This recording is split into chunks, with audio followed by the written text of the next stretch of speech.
Council, you guys ready? Admin, you guys ready to roll? Okay. Good to go? All right, good morning, ladies and gentlemen. Council, I'd like to call this meeting to order. We have an agenda before us. Just wondering if there's any additions to the agenda.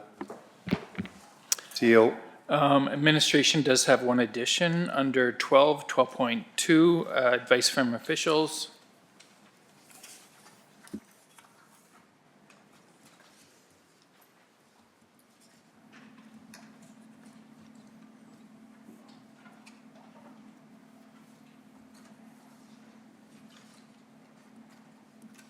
Thank you. Council, any more additions? Okay, seeing none, I'll ask for someone to adopt the agenda as amended. Thank you, Councillor Deschênes, for making that motion. Any discussion on this motion? I'm seeing none. I'll call for the vote, please.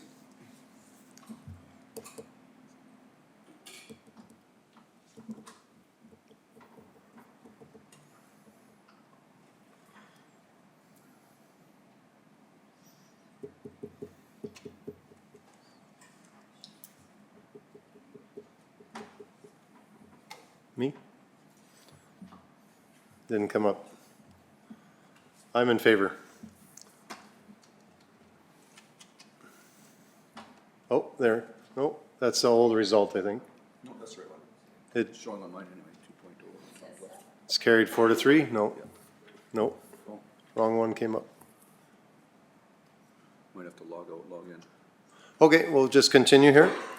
Thank you for that. Before we get going anymore, I just have to make apology to one of the councillors here. The girls from the front desk there, they played a fast one on me yesterday. I thought they were hugging me for real, but they were actually putting a sticker on my back. So they got me. So I went to a meeting with a sticker on my back and Matt saved me. And then I thought, you know what, I'll just pass it on to one of my councillors. So I thought she'd go home and take off her rain jacket and on the hook and see it. But no, she decided to go shopping all day. So she's shopping with his MD sticker on her back, promoting how great the MD is, obviously. But I have to apologize because I thought she'd just go home and take it off. But so I apologize to Caroline Palmer. All right. On to adoption of the minutes, regular meeting of council, May 26th. I really didn't mean it. Who wants to make that motion? All right, thank you, Councillor Palmer, for making the motion. That council approves adoption of the minutes of May 26, 2026, regular meeting of council as presented. Any discussion? I'm not seeing any. We're going to call for the vote.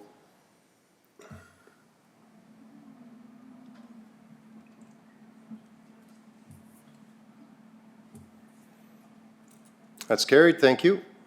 You know, we have the Coal Lake people here. Are you guys all here? We're going to let you guys go right now since you're here nice and bright and early. Welcome.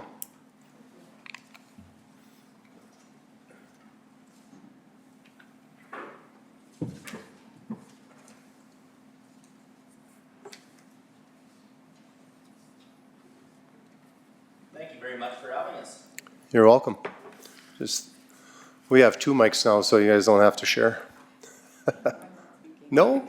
Oh, we want to. I'm gonna make Sherry speak at some point. All right, well, let's make her speak Allowed to sit eventually. here silently. So, okay, first of all, thank you for having us. I really appreciate it. And before I even get started, I want to thank the MD for the previous year's support of our Feast at the Beach and for the commitment through the Community Grant Action Program for our shoreline sponsorship for 2026. We unfortunately had a little bit of a gap year in 2025 for Feast, but we're back stronger than ever for 2026, so we're thrilled to be here. My name is Spencer Ferguson. I'm the chair of the Cold Lake Regional Chamber of Commerce, and Sherry Buckle is here. You can say hi, Sherry, if you want. Hi, everyone. So Feast at the Beach is back for 2026. It's taking place September 4th and 5th on the September long weekend at Kinnasoo Beach. This presentation outlines what the event is, the value it brings to the region, and how the MD of Bonnyville plays an important role as a regional partner. We can go to the next slide. Do I have a clicker or do you? Oh, yeah, perfect. Nobody ever gives me a clicker, so. So our event overview. So Feast of the Beach is an annual waterfront festival held over the Labor Day long weekend. It's a free, all ages, fully accessible community event featuring food trucks, live entertainment, and family programming. The event is designed to create a welcoming space that residents and visitors can enjoy together. Next slide, please. So the purpose of Feast at the Beach is to bring the Lakeland region together for a shared community experience, support and showcase local and regional businesses, and generate positive economic impact, also to strengthen community pride and regional collaboration. Next, please. So the event attracts approximately 8,000 attendees over 2 days. Around 30 to 35% come from outside of the city of Cold Lake, representing our surrounding MD and regional communities. Of those attendees coming from out of town, approximately 10 to 15% stay overnight in our local hotels and campgrounds. Based on conservative estimates, non-local visitor spending ranges from $320,000 to $680,000. With a modest economic multiplier, the total regional economic impact is estimated between $385,000 and $885,000. Spending benefits accommodations, restaurants, fuel stations, retail services, and also campgrounds. Next, please. Beyond direct economic impact, the event activates and showcases public waterfront infrastructure, encourages tourism and repeat visitation, enhances our quality of life, and builds intermunicipal collaboration and regional identity. Our programming includes 2 full days of live music and entertainment, a food truck village featuring local and regional vendors, a kids zone with interactive family activities, and a licensed beer garden supported by trained security and our numerous volunteers. And I do want to say on this note, we've got all of our entertainment confirmed. It's a great lineup. And we've got 14 food trucks booked for this year, so it's bigger than ever. The event is promoted through regional digital marketing, social media campaigns, radio advertising, and print signage, and a dedicated Feast at the Beach website, ensuring strong reach across the Lakeland region and beyond. The MD of Bonnyville is positioned as a regional, very valued regional community and economic partner. The MD support contributes directly to event delivery, infrastructure, and promotion. It aligns with MD tourism, recreation, and economic development goals. Our proposed use of the MD support is directed towards event infrastructure and staging, safety and accessibility measures, family and community focused programming, and regional marketing and promotion. The MD of Bonnyville receives recognition as a regional community partner through logo placement on event signage and the website, verbal acknowledgements throughout the programming, and detailed post-event reporting. This slide summarizes attendance, visitor profile, and economic impact estimates and highlights the value achieved through the MD's Community Action Grant support.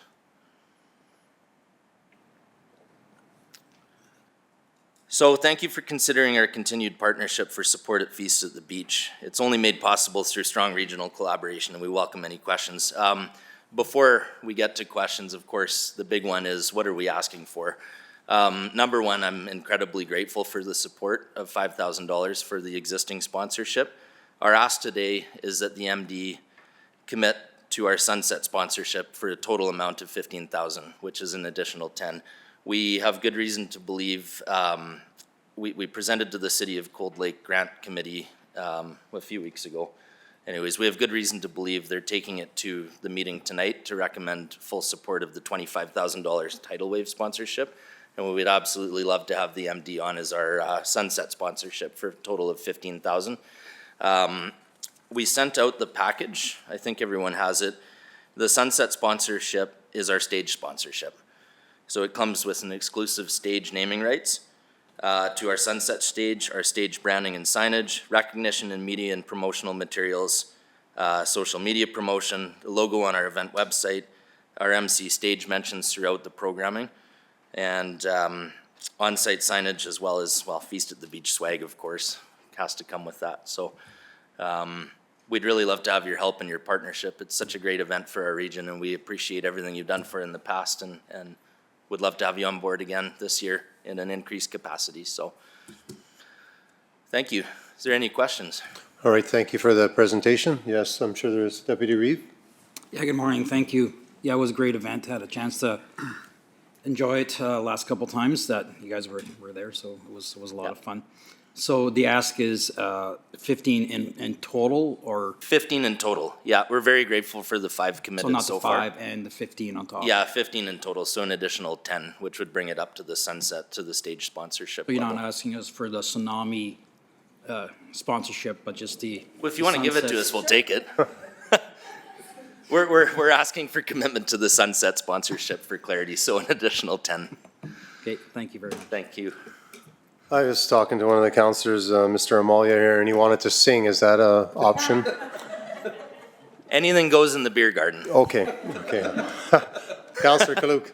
Are you expecting attendance to go up somewhere over to 8,000 this year? Not if I sing. We'll leave the singing until about 11 o'clock, the witching hour, when everyone's good Sound and, good then. everyone's good and lubricated with local beer. I don't see any reason why not. I mean, Sherry, you can speak to it if you'd like to, but I think with We get everything to hear her going on- after all. What's that? We get to hear her after all. Yeah, yeah. I would say yes, I am expecting, or we are expecting an increase in visitors, partly because of the gap year. It was missed, and we had a lot of people that come from out of town for the event. They bring friends. We had lots of reach out to the chamber regarding when are you having it again. So I suspect there will be, conservative, I would say 9,000 to 10,000. We used 8,000 as a conservative number. Thank you. Any other questions, comments? Yes, Counselor Kaluk. I think I'd like to make a motion to bring this back to council. We can discuss it a little farther. Okay.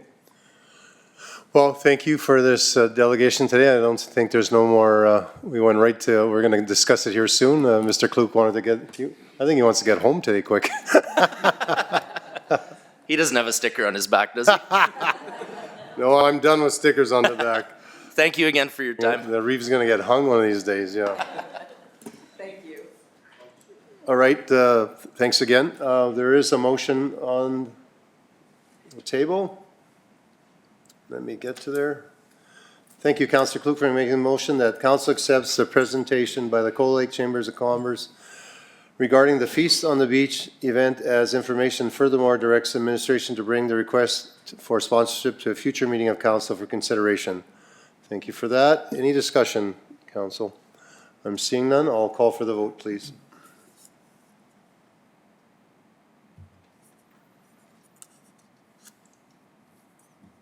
That's carried. Thank you. Have a good rest of the day, guys. Appreciate you guys coming out. You're welcome. Let's go to 9.2. I don't think Northeast Information Hub is here. Nope, don't see him. 9.2.1.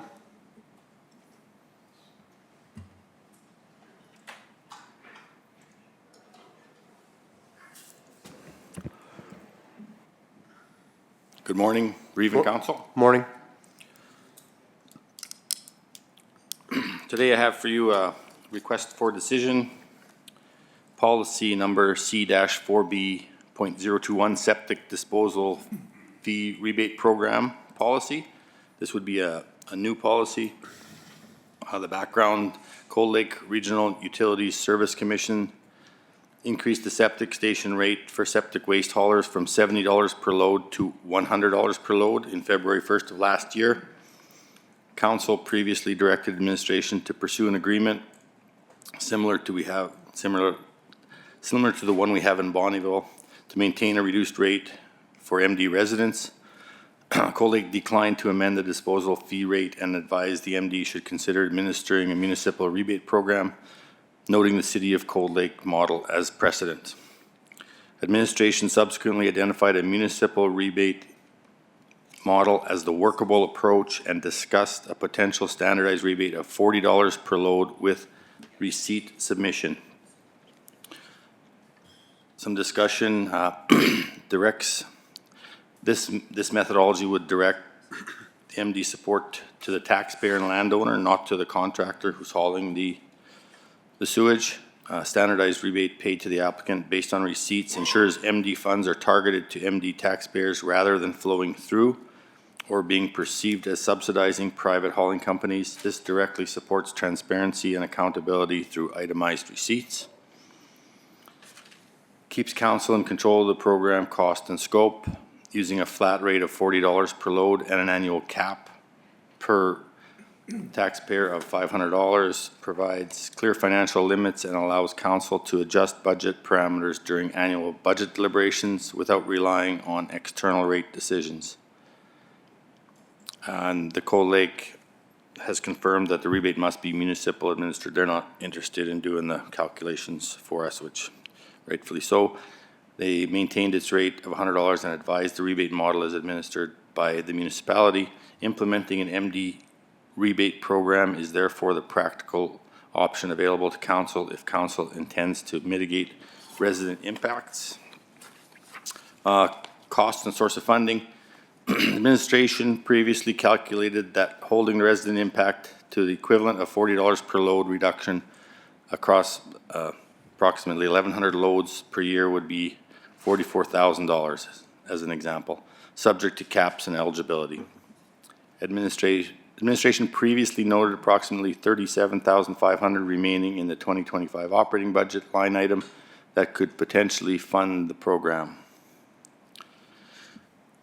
Our recommendation is that council adopts new policy number C-4B.021 septic disposal fee rebate program policy as presented. Any questions? Thank you. Questions? Or would someone like to make a motion? Yeah, go ahead, Deputy Reeve. Yeah, thank you. I know we had a lot of discussion with this in the committee of the whole, but one thing I don't remember us covering is once we go past the budget, are we stopping payments at all? To the Reeve, to Deputy Reeve, if this policy gets passed, then we would have to honor it for the current year and amend it in the following year's budget. Then we'll amend it to see what it is. So you know, each resident has a cap of $500 for the year. I would predict very few residents would hit that cap. That would, be equivalent to 10, 11, 12 and a half pump outs. I mean, there are some that, yes, water in, water out, but Right. as Yeah, a well, rule, I mean, once or twice a year is a lot. Once every 2 years is probably more realistic, but A lot of our our lake properties will do that. So I'm just kind of asking why, right? Because I know Marie Lake, lots in Moose Lake, lots at Crane Lake, are in and out. So just wondering about that. to the Reeve, the results would be interesting after the first year to see. Right now, we just get a number. This is how many loads were hauled for the model we have in Bonneville, and here's your bill. So we don't have any of that. It would. So the first year would be more like a test year, and then see. And where we go. eventually, we would like to incorporate this to the Bonneville Lagoon as well. Yeah, I'm super happy where it's going to go. It's going to go to the resident versus the hauler. Agreed. The rates they're not going to go down at all. So, okay, thank you. All right, thank you for that. Any other questions? Councillor Palmer. This was something I heard consistently through my campaign here in October. So thank you for council to coming and looking at some other options available to the ratepayers. And this is a good start, in my opinion. So I'd like to make the motion to accept the council option 1, that council adopts the new policy for the septic disposal fee rebate program policy as presented. All right, thank you, Councillor Palmer, for making this motion that council adopts a new policy number C-4B.021 septic disposal fee rebate program policy as presented. Any discussion on this motion? Okay, I'm not seeing any. I'll call for the vote.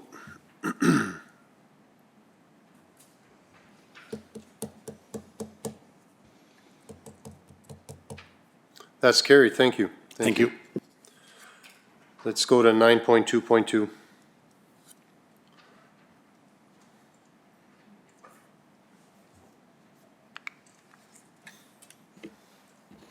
Morning, Council. Morning. Administration is seeking Council's approval of bylaw number 1936, which would authorize the MD of Bonnyville to regulate operations at the municipal airport. Administration has obtained feedback from legal counsel as well as a professional airport consultant in aviation. Both support the implementation of a bylaw as an effective means of regulating and enforcing airport operations. The attached bylaw is based on a bylaw used by Strathcona County to regulate operations at the Warren Thomas Josephburg Aerodrome. The municipal airport has progressively seen more flights, rising from 1,400 flights in 2021 to over 1,900 flights in 2025.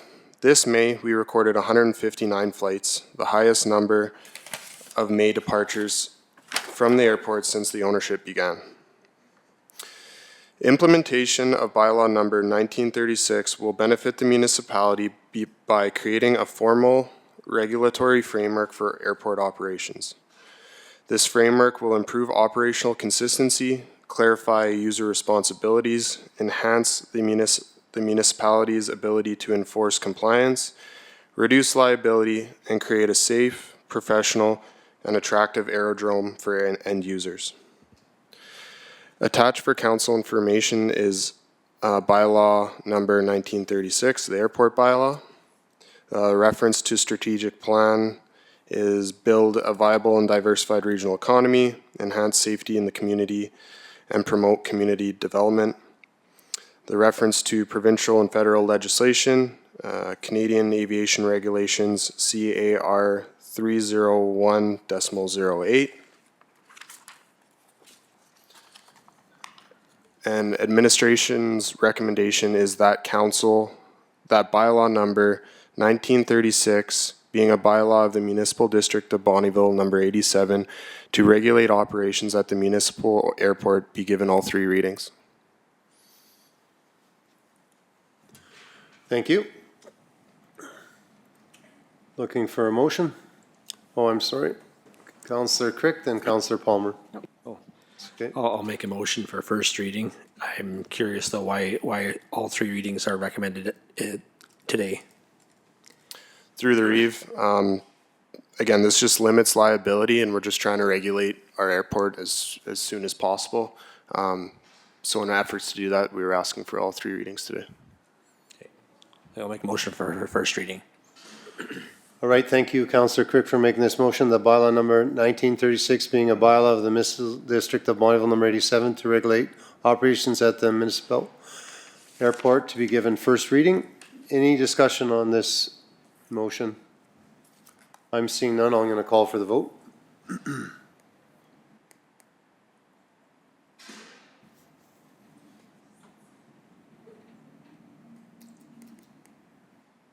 That's carried. Thank you. Looking for second reading.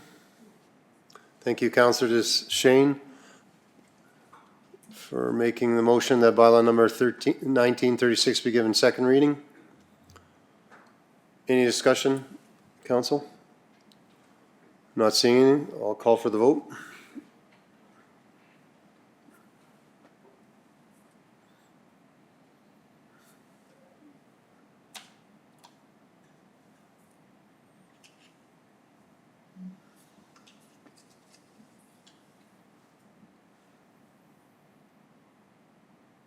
All those in favor, if your thing didn't work?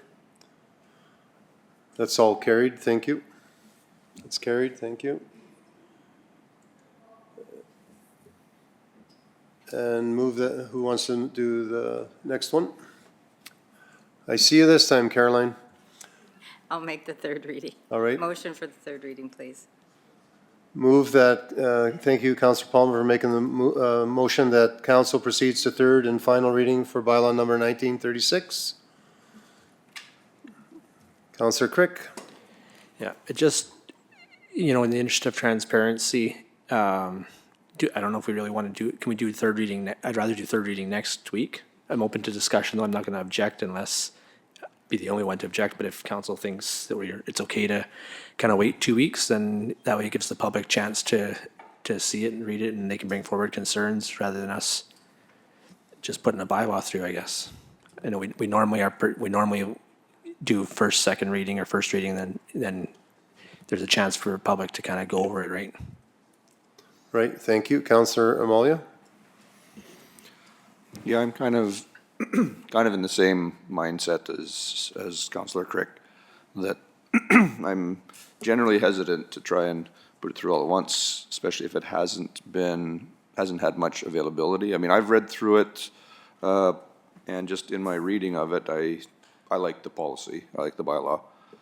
But, yeah, I guess I'm not as familiar with how things have been done in the past and what works and what doesn't work. Just a little bit hesitant about putting it all through if other people haven't had a chance to see it and voice concern or input.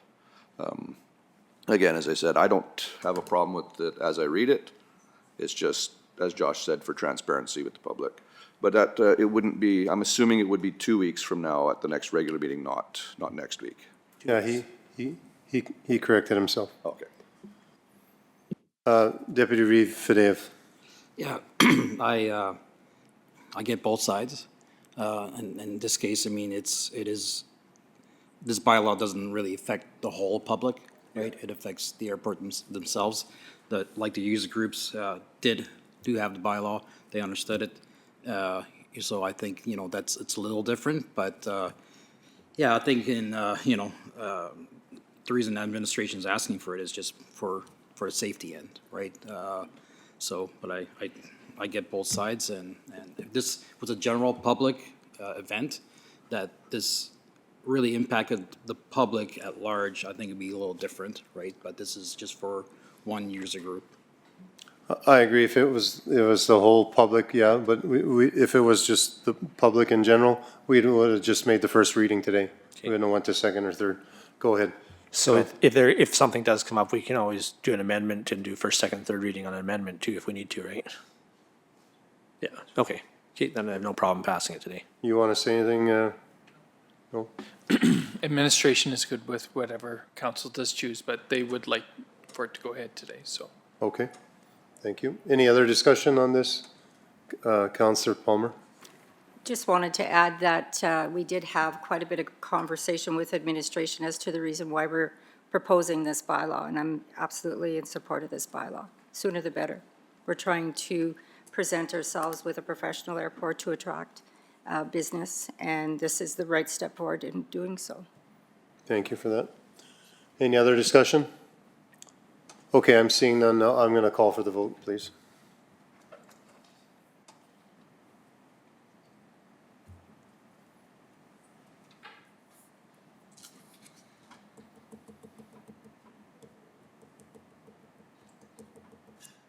That's carried. Thank you. Looking for third reading, please. Okay, thank you, Councillor Crick, for making the motion that bylaw number 1936 be given third reading. Any discussion, council? I'm seeing none. I'll call for the vote.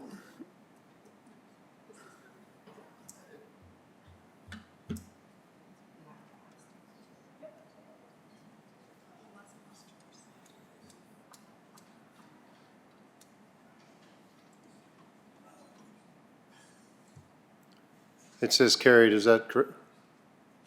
Or did it even go through? Anybody get on the screen yet? No? There we go. Sorry, I jumped the gun there a bit.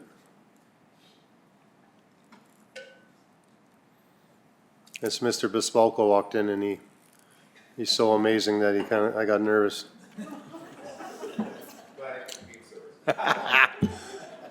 You're amazing, man. I love that guy. All right, that's carried. Mr. Bespalko, welcome. Come on up. Showtime? Showtime. You're always showtime, man. It's great to see you again. Yeah. I can do that. Oh, never met a mic I didn't like. And that one's for you, Mike.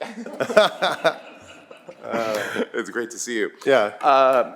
It only seemed like 3 months ago I was here, March 10th, and making a presentation, and I'd like to thank Scott Kovac for inviting me back to speak on the Alberta Hub Skyways project. I believe the PowerPoint is going up. Hot diggity dog. I didn't give him a warning, so that's pretty quick. So that's in PDF style, and I got my PowerPoint in front of me. Next slide, please. Just a refresher from my last presentation, of course. My name is Paul Bispolko. I'm the Executive Director of Alberta Hub, the Regional Economic Development Alliance of Alberta. Say that 3 times really fast. And I'm proud to say that, of course, the MD of Bonnyville is a member of Alberta Hub. And like I mentioned, Scott asked me to come today and speak to the Alberta Hub Skyways project, which in translation, it's all about UAVs and drones.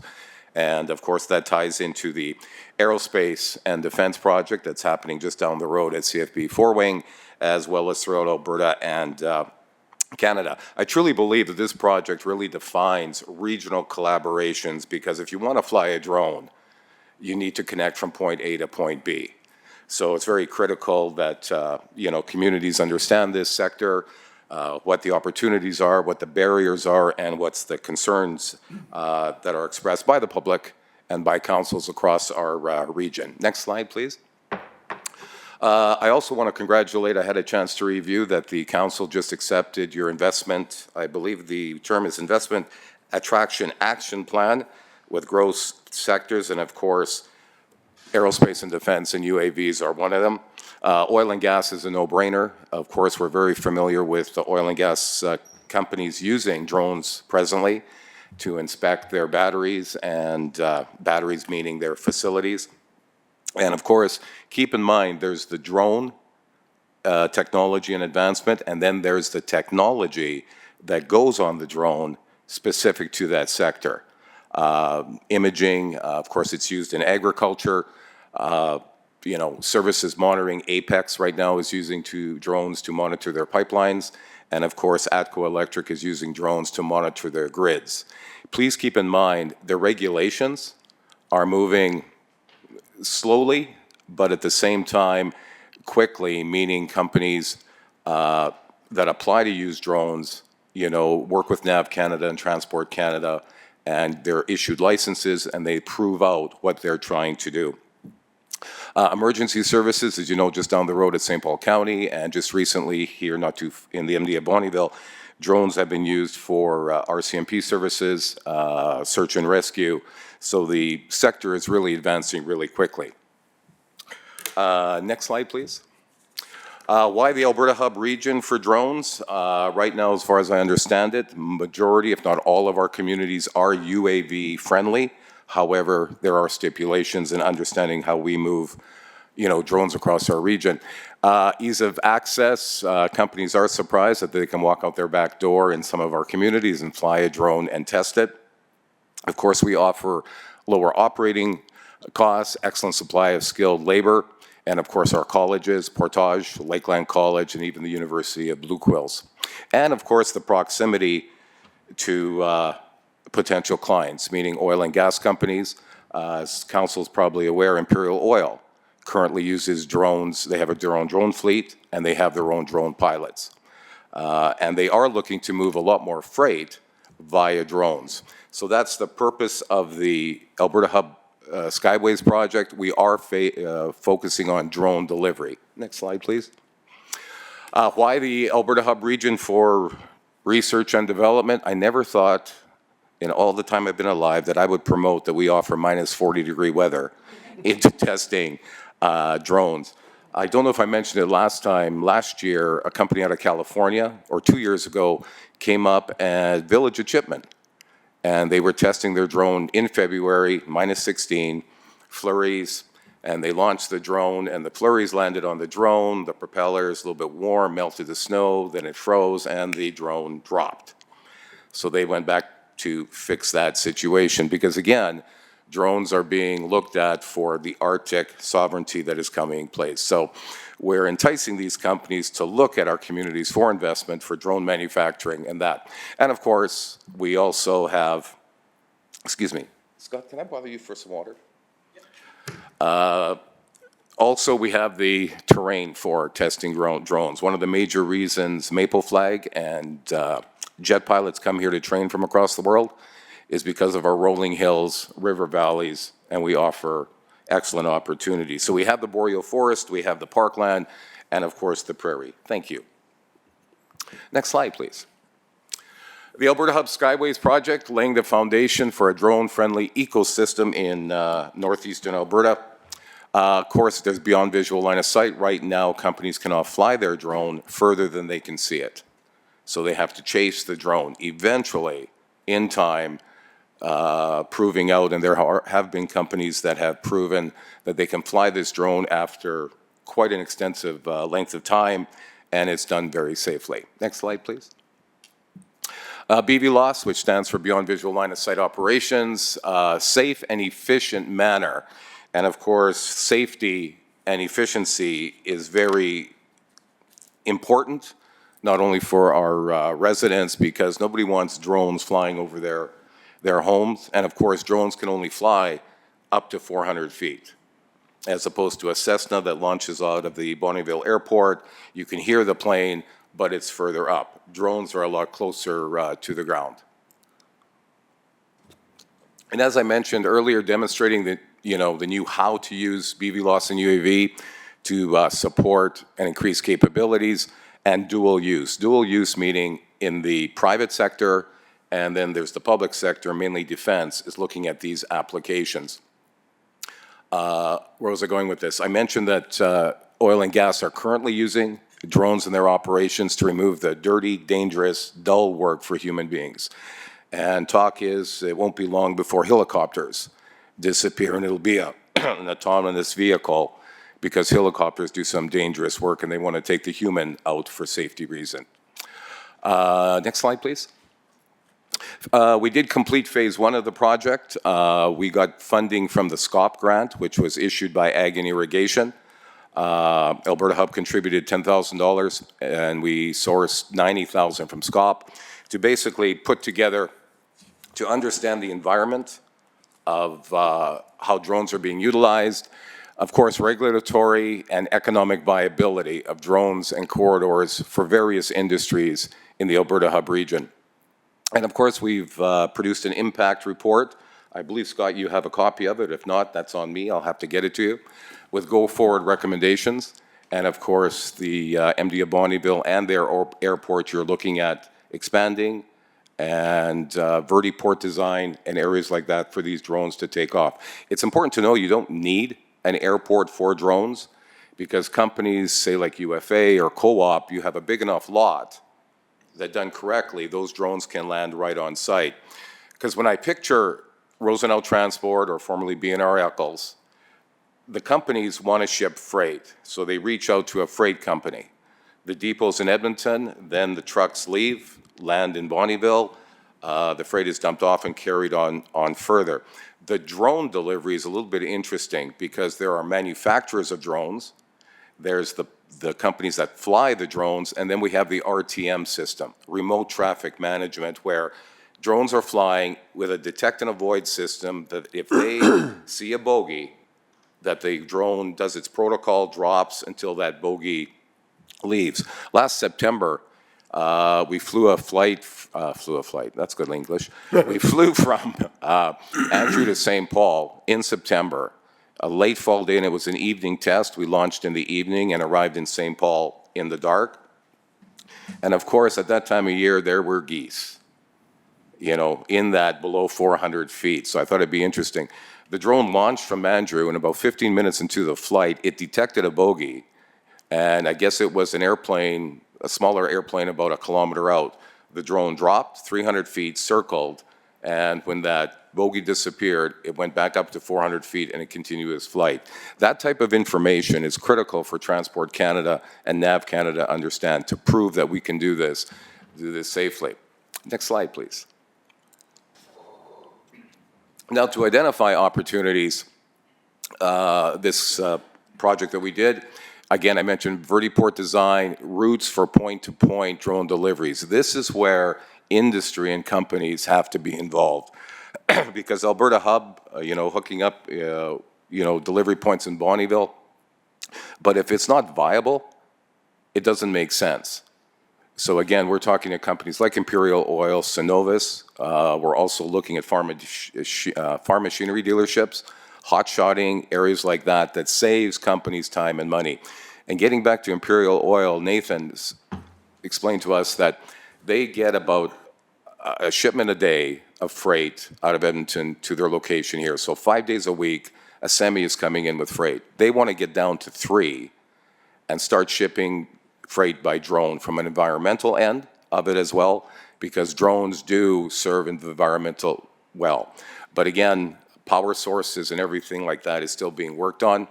The impact study I referred to in that last bullet point is way above my pay grade. That's why I work very closely with Arium Analytics, who's a member of Alberta Hub. They're a GIS company, as well as Air Market. They're the ones that are designing the UTM system, or the RTM, that remote traffic management system. Another very important point is community buy-in.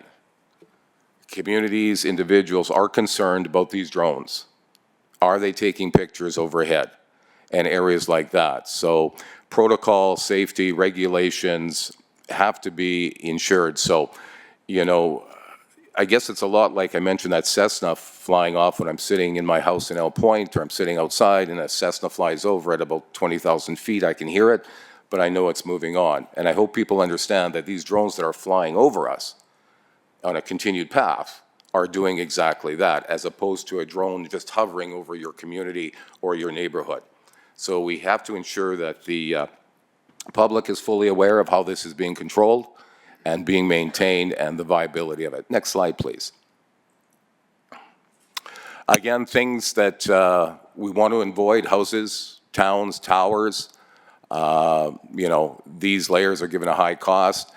You know, layer of things we prefer to fly over: pipelines, water bodies, train tracks, areas like that. Or if you're flying along a highway, it's profiling the highway. You're not over it, you're just to the side of it. Next slide. What you see there on the left-hand side, all those dots, that's the work that Arium has done. Those dots represent where people live. So you can see how congested it is. On the right-hand side, we use St. Paul as the center, and it shows those routes going through and how we designed it. So it's not exactly a straight line. We have to be very conscious of, as I mentioned earlier, cell towers and people living. We want to avoid that at all costs. Next slide. That is a larger map of the routes that we've already created. I think we've created about 15. Andrew to St. Paul, onto Bonnyville. But that was something we did based on the information we had, because now what we're taking, what they're doing down in Foremost, that testing range in southern Alberta, they're doing it over a 2,700 kilometer square area of testing, where we're saying we can bring that now into the real-world applications. And an article was written in a publication called Be Giant, a very innovative publication, and that got us a lot of attention because nobody that we are aware of is doing this. There are some organizations down in the US that we've identified. They're doing these routes, and they're looking at joining up and to see what Alberta Hub Skyways is all about. Next slide.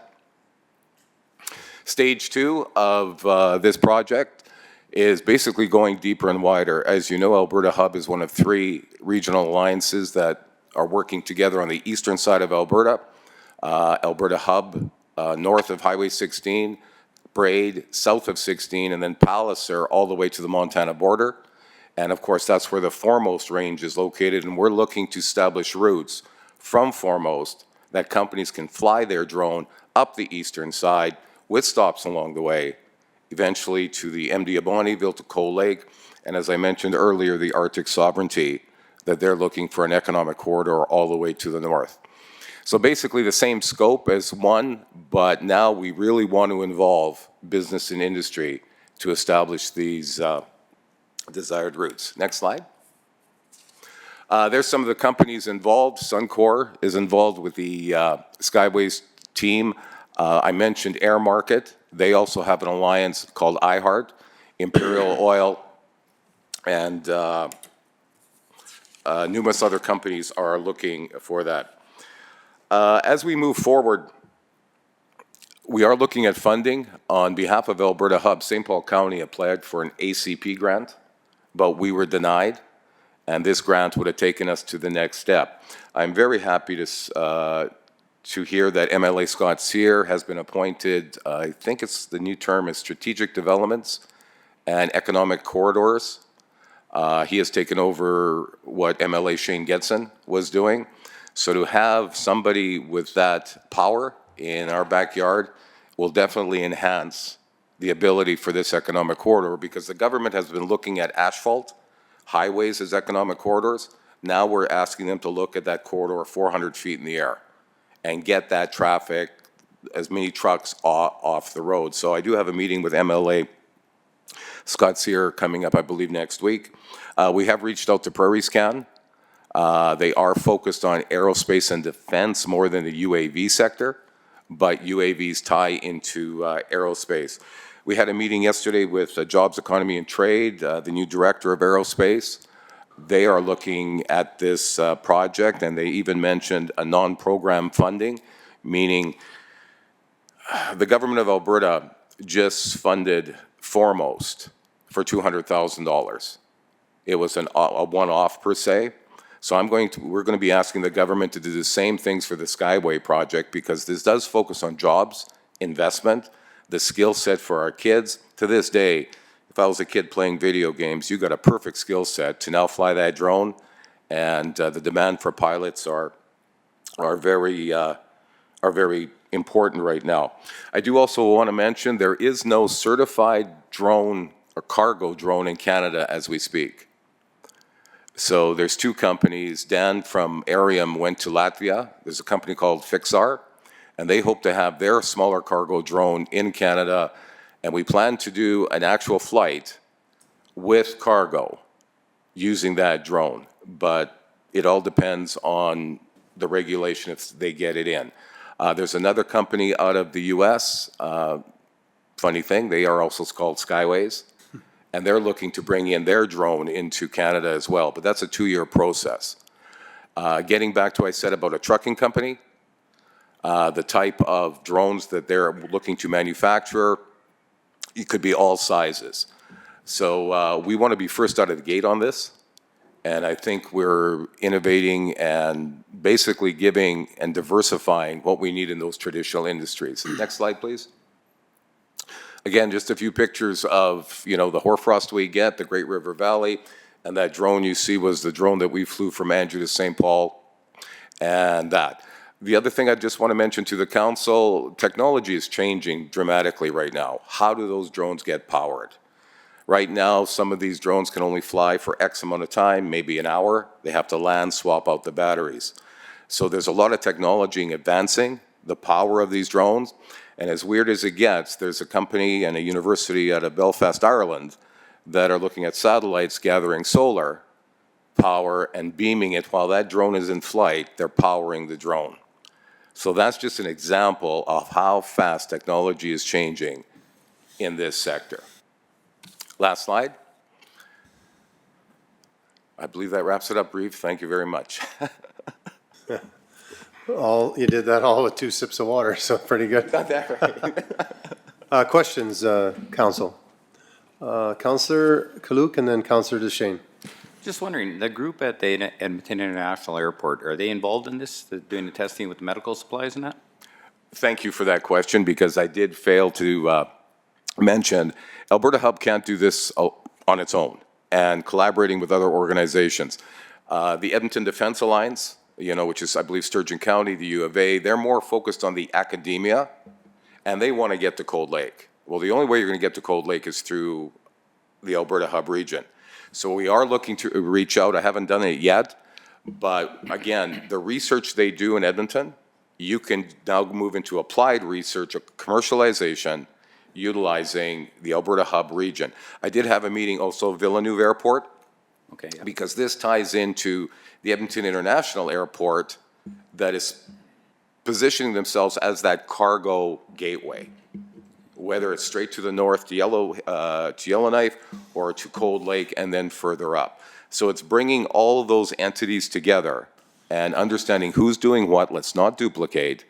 And when we're applying for funding, we apply it as a group, and everything is shared. So we're reaching out to as many organizations that provide value to our project, as well as they see value in our project for what they're trying to do. Okay, so that would speed up the timeline for approval for transporting it from Transport Canada? We can only hope. I'm not too versed on where the regulations are. Dan is got that covered. But a lot of the work that is being doing in drones, and companies like Air Market has got a year license with Transport Canada. Air Market is the only company in Canada that is working very closely with Transport Canada on this RTM system, Remote Traffic Management System. So, yeah, I'd like to say that red tape removal is moving things faster, but sir, you would know where that stands. Thank you. Thank you. Councillor Duchesne? Just a quick question. You think you could make a drone big enough to haul crude oil, about 20,000 cubes a day? Well, never say never. But again, what the future brings and how fast technology is changing, it's incredible. You know, it's just like LNG. You know, you put that commodity in a form that you can transport it, what can be done. I don't see it, but at the same time, my crystal ball broke a long time ago. Thanks, Bob. Right. Councillor Palmer, then Councillor Crick. The first photo of the drone, I'm not sure which slide it was. What is the size of that drone that you're testing with? That drone there, that one, if I'm not mistaken, the wingspan is close to 6 feet, 5 feet, 6 feet on there. The drone that we are looking at bringing in for cargo, and I think it has a payload all combined around 25 kg. I believe the wingspan is about 8 feet. Okay. And again, that's, you know, landing vertically, because these drones that we're talking about don't need a runway, but there are drones that would need a runway, mainly specific to crop dusting. There's a company right now that is stripping Cessnas down and making it autonomous vehicle for crop testing. The only barrier, if I may add, is Health Canada has a regulation tag that can only be, this pesticide or herbicide can only be applied with a manned aircraft. So everything we do touches everything we do. And getting back to your comment about red tape and areas like that moving forward, yeah, one department will come in and stop something until everything it is. So everything we do touches everything we do. Well, I think this is really exciting. Good movement forward, for sure. The Jetsons all over again. Mm-hmm. Up to good work. Man, am I getting old? Councillor Crick. Yeah, thank you for the presentation. It's kind of exciting and interesting to see what's coming, and interesting how the technology is moving fast. In regards to the routes that you've mapped out, so you're saying they won't fly over houses, is that correct? That is correct. And then if they're going, are they going over property, and will that mean that people can't build a house on a certain place in the future if these routes get mapped out or like accepted by Transport Canada or something? I guess this goes to how every department in your municipality, in your administration, has to be aware of everything. You have a GIS department, planning and development. So I guess, yes, this would be another layer that when building permits are issued, who needs to know about it? And that's why it's so critical, and especially working with Scott, every department in your administration is connected to economic development and growth in one form or the other. And that is something I need to stress when we talk about stakeholder buy-in or community buy-in. When a subdivision is being built, who needs to be aware of it? Does this affect? Those routes that we've designed only, not the county, but into urban centers, that route is only coming up to 3 kilometers short of your corporate boundary. Now we have to sit down and design how that drone can enter your urban center. I used an example earlier that UFA, has a large lot. They're getting freight in by drone. Well, they might have to circle and come in from a different area. Will they definitely fly over a house or a business where people are in?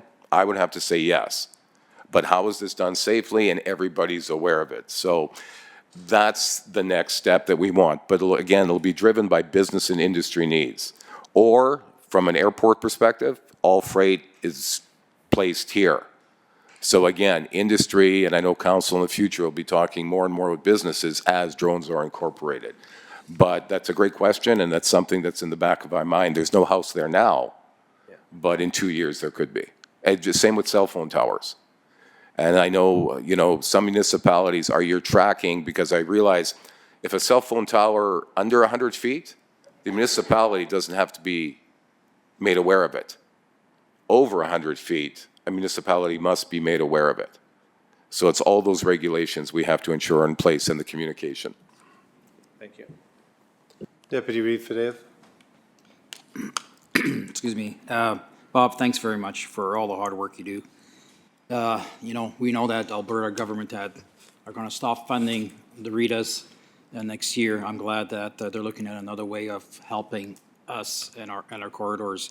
Again, this is a big reason why the MD is a strong supporter of the RITAs, and I think, you know, we all see all the great value, you know, that you put in. Again, we seen the map when we were at the Northeast Trade Corridor in friendly Vegreville. And again, the social licensing aspect of this is critical. Yeah. Even though, you know, we have F-18s flying over our heads continually, but, you know, it's also one of those things where if people know about it, I think they'll be okay. But I mean, the routes are very specific, and it's awesome.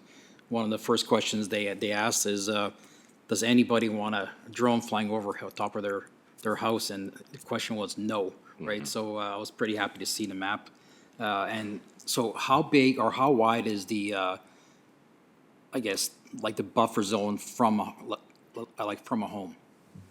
Unfortunately, I don't have that information, but it's something I can follow up. How far? I wish Dan was here, my partner in crime, that he'd reflect. And like I say, the noise is not an issue, but you could hear, you know, could be that close. But again, it all depends, you know, what that buffer is. Unfortunately, I don't have. I just wanted to take a step back, you know, the social licensing, because for our Aboriginal, Indigenous communities, you know, from a fire and safety point of view is excellent. Medical supplies, they're currently doing that as well, and we're hoping to do that. And we have to work with our hospitals, because again, a helicopter, the STARS ambulance can fly in, and that helipad. And, you know, a social licensing, you know, here comes a helicopter, but there's no pilot in it. How does that make us feel? And that even applies to, if I can take a step to the F-35s, where I asked CAE, can that jet fly without a pilot right now? And he said yes. So again, the only difference is there somebody in that vehicle or there isn't?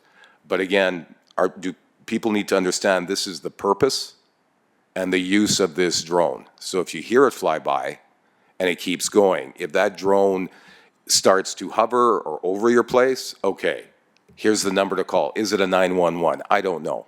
But all this information has to be put on the table to ensure it's done properly and safety as much as possible. Absolutely. So kind of going on to Councillor Cook's question about the medical. So that test facility, the testing program they did at the airport in Edmonton, was they had spotters, and they were doing a medical transport to one of the First Nations. Mm-hmm. And so every 20 kilometers they had a spotter, and they're like, yeah, we can see it, and they delivered it. That was one of the first phases. When they first time they put it out, everybody was like, you know, what is that? About a second or third flight, everybody just went, okay, it's just a drone, right? So we all get used to it. Like with us, I know when there's tourists in Cold Lake, because they're all like F-18, and we just, you know, whatever, it's just another plane. So again, thanks for everything you do, and again, you'll look forward to our support. I appreciate that, Councillor. Thank you. Any other questions? All right, thank you, Mr. Balko. You're always first class in your way you present. I thank you for that. I appreciate that. safe trip wherever you're going today. I'm going to visit the Bonnyville Chamber of Commerce. All right. Well, we wish you luck with that, and all right. Have a great day. Thank you. Just looking for a motion, Council. Thank you, Councillor DeShane, for making this motion that Council accepts the presentation by North Alberta Information Hub regarding the proposed Alberta Hub Skyways project as information. Any discussion on this motion, Council? I'm not seeing any, so I'm going to call for the vote.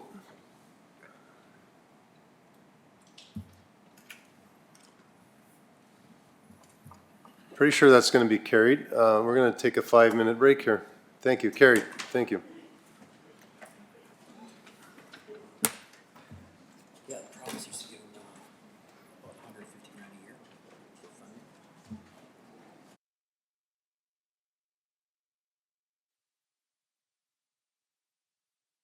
Welcome back. I believe we're in planning and development. We're going to go to 9.3.1.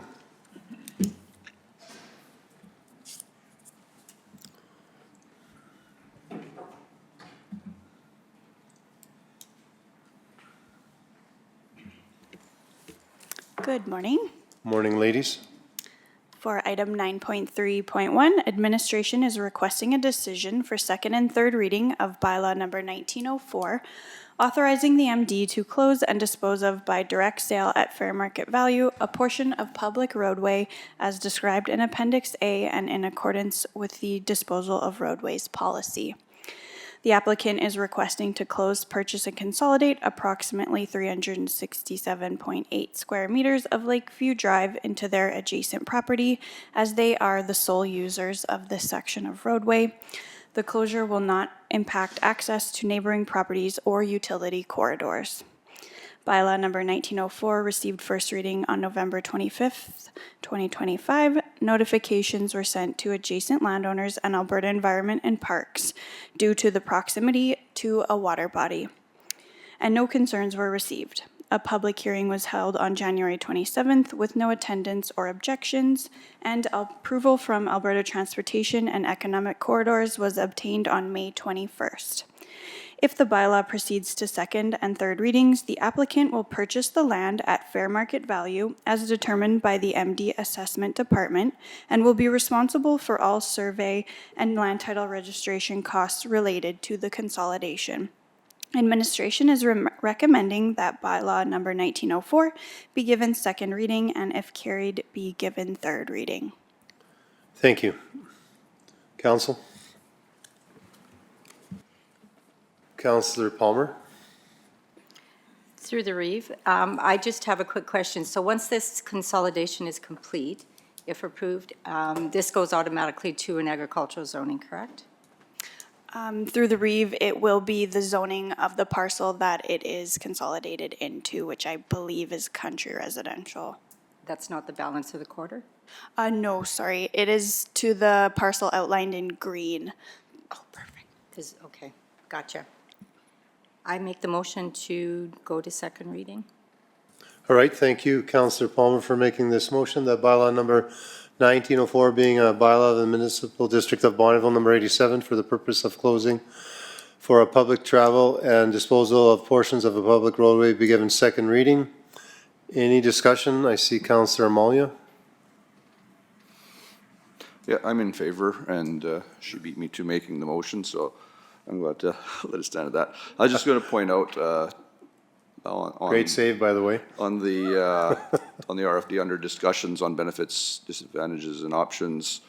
It says relatively minor, but it says presented to council and given first reading at the November 5th, 2026 regular meeting of council, and that should be 25. Yes. But yeah, other than that, that's the only comment I have left since you stole it.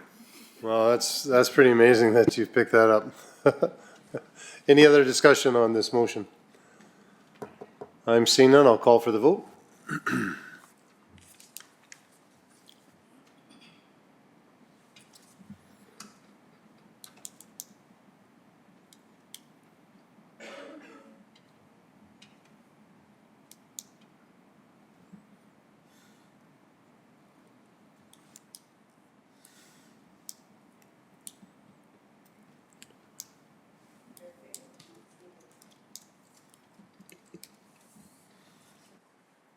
Okay, that's carried. Dan, would you like to make the third one? I'll make the motion that we take this to third reading. Okay, thank you, Councillor Amalia, that bylaw number 1904 be given third reading. Any discussion? I'm seeing none, I'll call for the vote.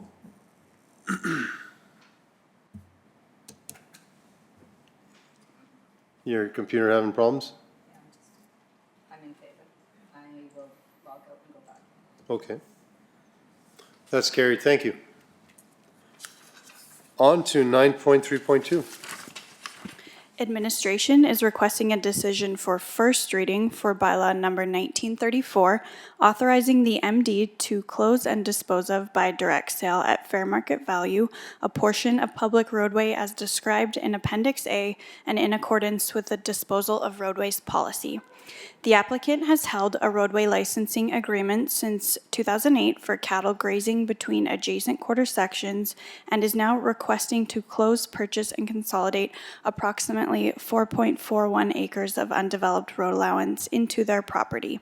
The closure will not affect access to neighboring lands or utility corridors. The application was circulated to relevant internal departments and agencies with no concerns identified. If bylaw number 1934 receives first reading, a public hearing will be scheduled to allow for public input. Following the hearing, the bylaw will be forwarded to Alberta Transportation and Economic Corridors for approval before proceeding to second reading. If approved, the land will be sold at fair market value as determined by the MD's assessment department. If administration is recommending bylaw number 1934 be given first reading. Thank you. Councillor DeShane. I'd like to make a motion to approve the option number 1 for take this to first reading. Thank you, Councillor DeShane, for making this motion. The bylaw number 1934 being a bylaw of the Municipal District of Bonnyville number 87 for the purpose of closing for public traffic and disposing of portions of a public roadway be given first reading. Council, do we have any discussion on this? I'm not seeing any. I'm going to call for the vote.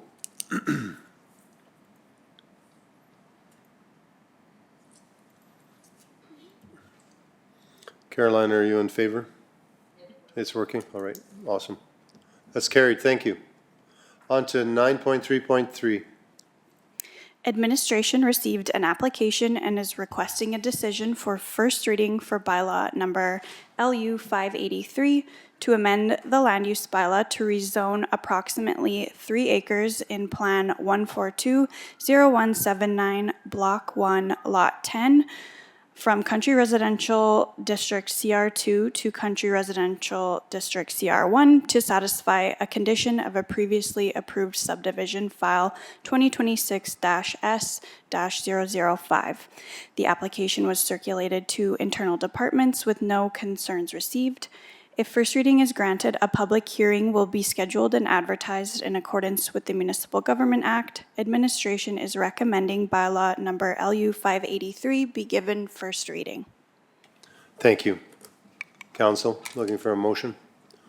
Councillor Kaluk. I'd like to approve this for first reading, please. Thank you, Councillor Kaluk, for making this motion. The bylaw number LU 583 being a bylaw of the Municipal District of Bonnyville number 87 to amend bylaw number 1915, land use bylaw, be given first reading. Councillor, is there any discussion on this motion? I'm not seeing it. I'm going to call for the vote, please.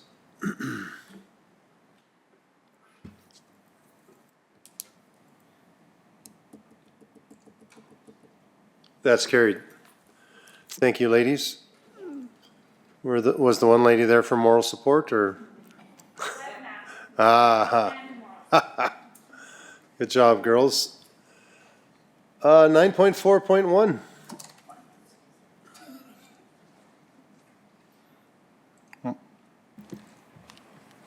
Good morning. Good morning.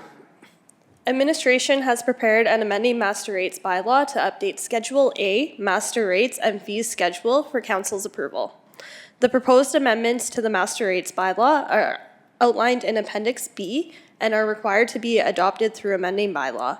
Attached for council's review is Appendix A, bylaw number 1937, amending master rates bylaw, and Appendix B, proposed changes to the fee schedule. Administration's recommended action is that council gives first reading to bylaw 1937, and if approved, proceeds to second and third reading. Thank you. Council like to make a motion?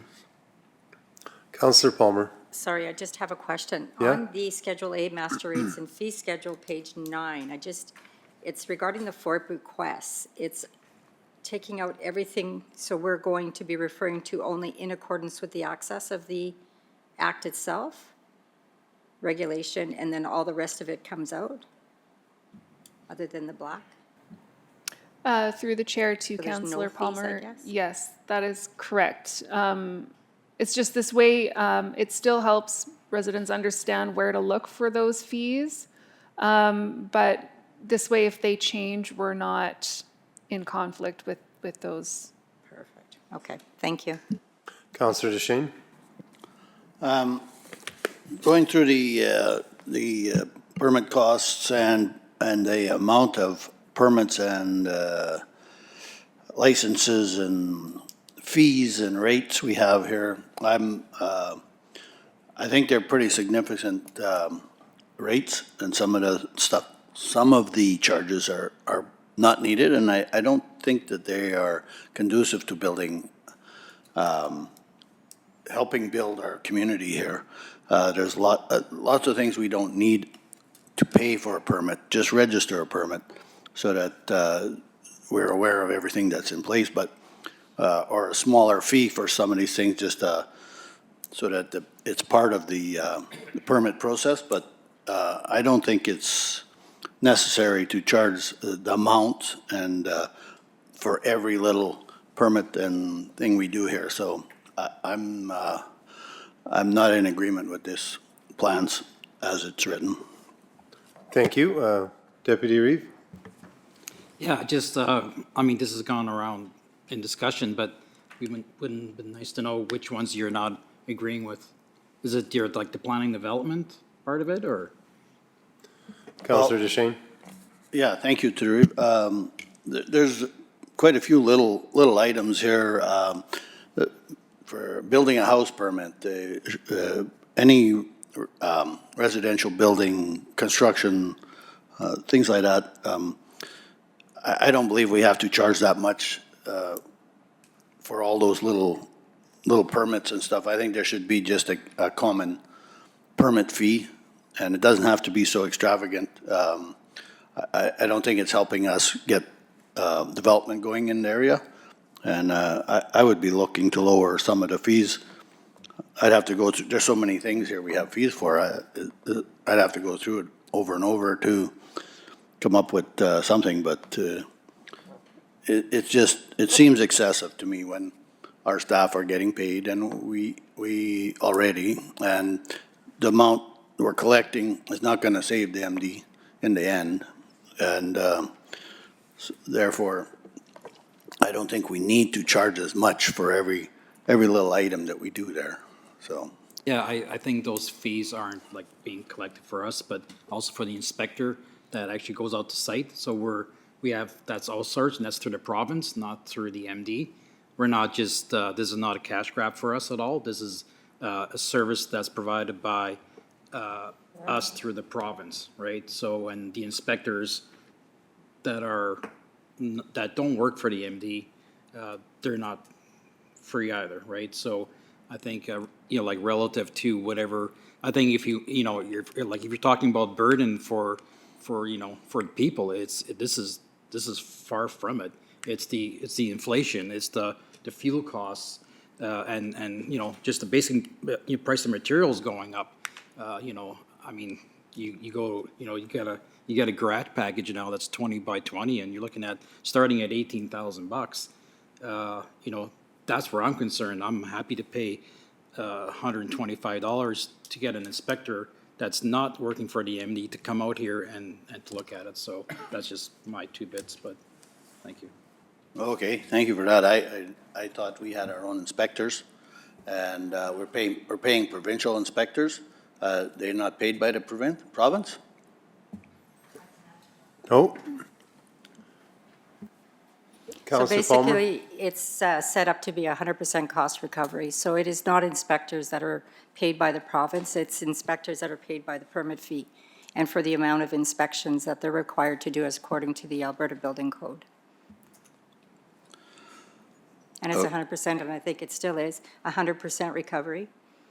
We don't Okay. pay any money into those inspections, the So- permit fee. And we take, I think, a $10 admin fee, 20 now. Yeah, we'll get some clarity here. Yeah, I need some clarity, because I didn't think these fees would even cover an inspector's wages anyway, so our costs are, Well, we're not making money Yeah, on no it for doubt. sure. Good morning. Yeah, good morning. Can I just inquire into which page you're looking at so that I can give you the correct answer? all of them. There's, Just all of them, Lisa. yeah, there's fees for every little permit and thing we want to do in the MD. So just to clarify, the changes that we're looking at today are on the tracked changes, which I think is Appendix B. So just the track changes, ones that are in green are the ones we're looking to add, and the red ones are the ones we're looking to remove. The other ones have already been approved.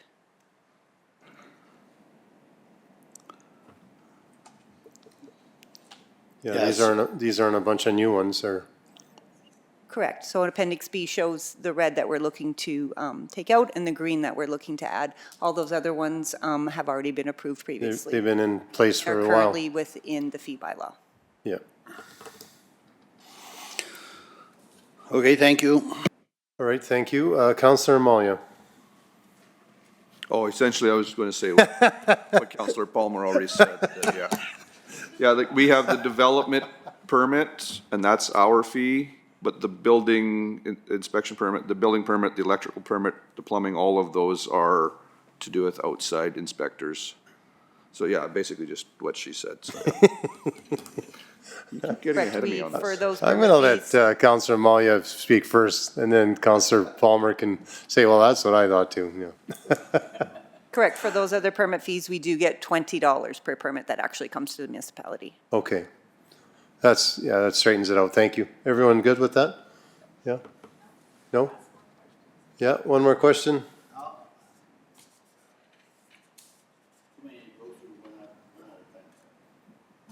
Okay, thank you for that. Councillor Crick, yeah. Yeah, that Appendix A's got the whole list of everything we already have approved. The Appendix B is just the changes. And I think we can move forward today making a motion to approve I'll make the motion to approve the changes or give first reading, I guess it is. And then if we want to look at other changes to the stuff that we already have in place later on, we can amend it again at some other time. But for now, I'll just go motion to first reading. All right, thank you, Councillor Crick, for this motion that bylaw number 1937, being a bylaw of the Municipal District of Bonneville number 87, to amend the master rates bylaw to be given first reading. We had quite a bit of discussion. Is there any more discussion? I'm not seeing any. I'll call for the vote.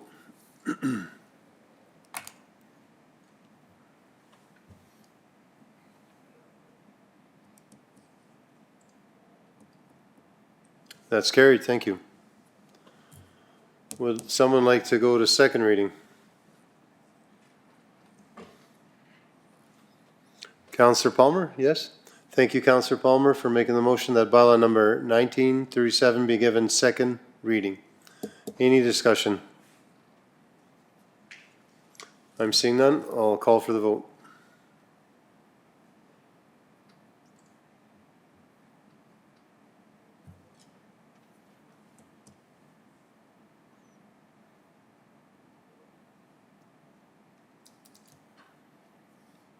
That's carried. Thank you. Someone else would like to make a motion?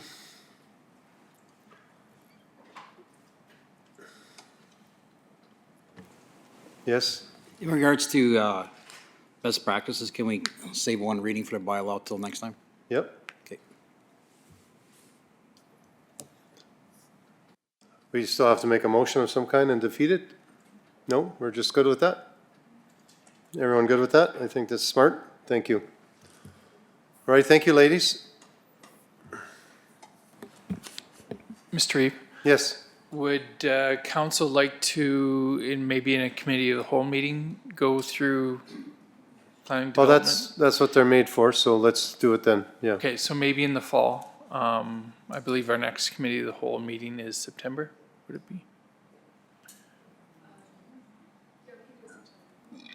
That we can, administration can come back and go through some of the planning development rates and further explain if council would like. Yeah, it's just, I think council would like, Okay. yeah, just so we're all clear, because like Councillor DeShane, there's a lot of them, and just want to be clear on them, and Okay, we can say all we want, but if we're not 100% clear, we might as well be 100% clear before we totally pass it in the third reading. All Okay. right? okay, Yeah, you're welcome. great. Thanks, council, great job. Where are we at here? 9.4.1, no? 9.5.51. Thank you, Caroline, or Councillor Palmer.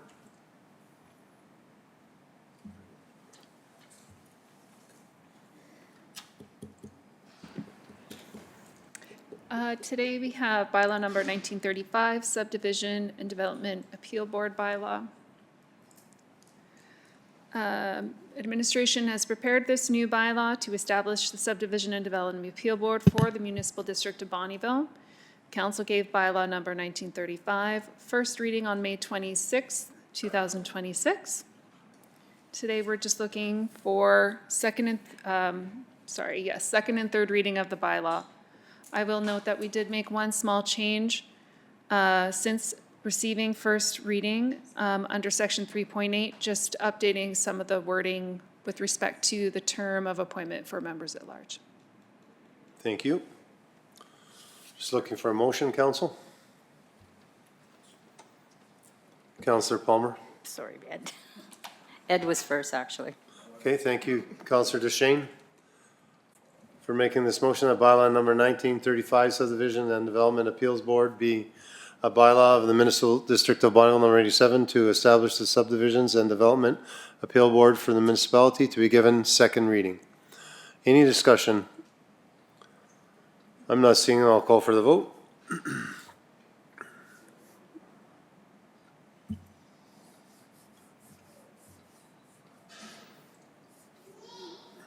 That's carried. Councillor Palmer, would you like to do the next one? Thank you, Councillor Palmer, and that last one is carried, for making the next motion that bylaw number 1935 be given third reading. Any discussion, council? I'm not seeing any. I'll call for the vote.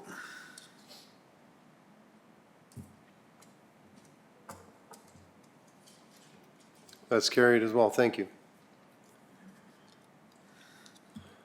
On to 9.5.2.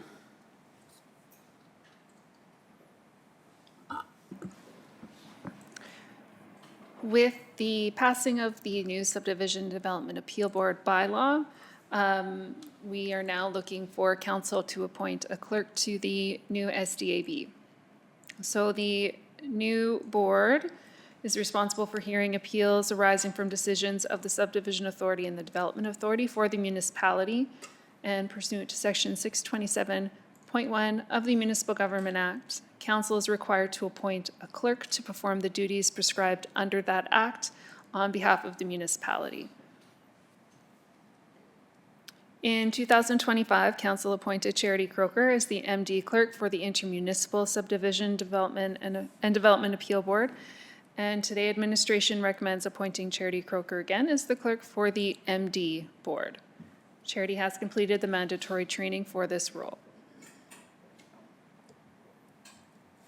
Administration's recommended action is to go ahead with the appointment effective today.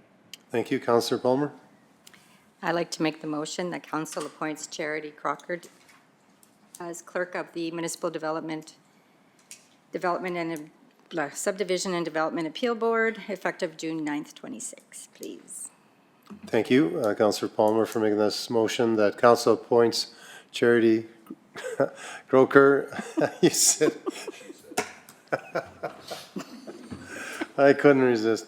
As clerk for the Municipal District of Bonneville Subdivision Development Appeals Board, SDAB effective June 9th, 2026. I apologize, Charity. We had some fun. Any discussion? No. Seeing none, I'll call for the vote.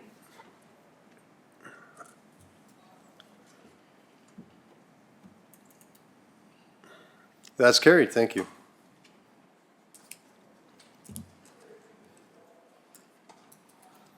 Nine point six. Point one. Good morning, Reeve and Council. Morning. Proposal before you. Administration has prepared policy C2A026 MD Industrial Incentive Program policy for Council's consideration.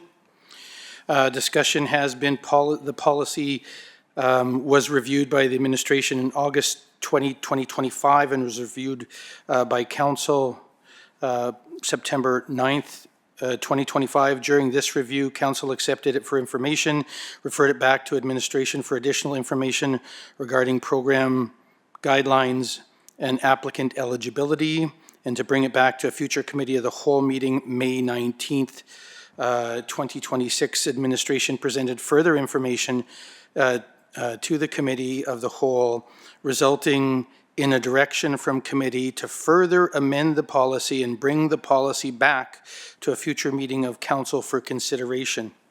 Attached is Appendix A for the policy C2A062, the Industrial Incentive Grant Program Policy.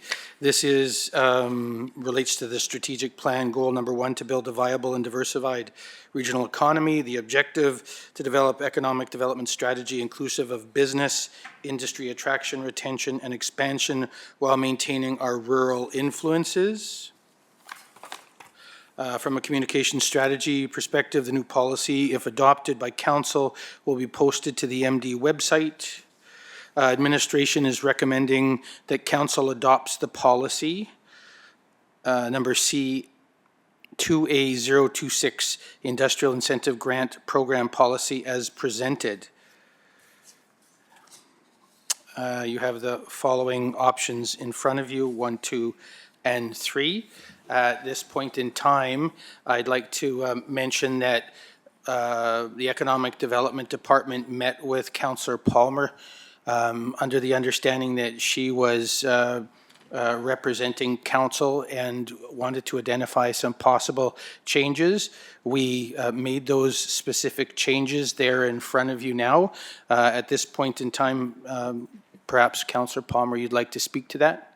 Could we get Councillor Malia to speak for it first? Sure, absolutely. Go ahead. And then see what Councillor Palmer has to say Sure, after? yeah, sounds good. All right. Okay, Councillor Palmer, go ahead.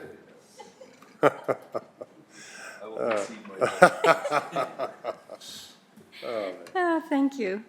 Through the Reeve.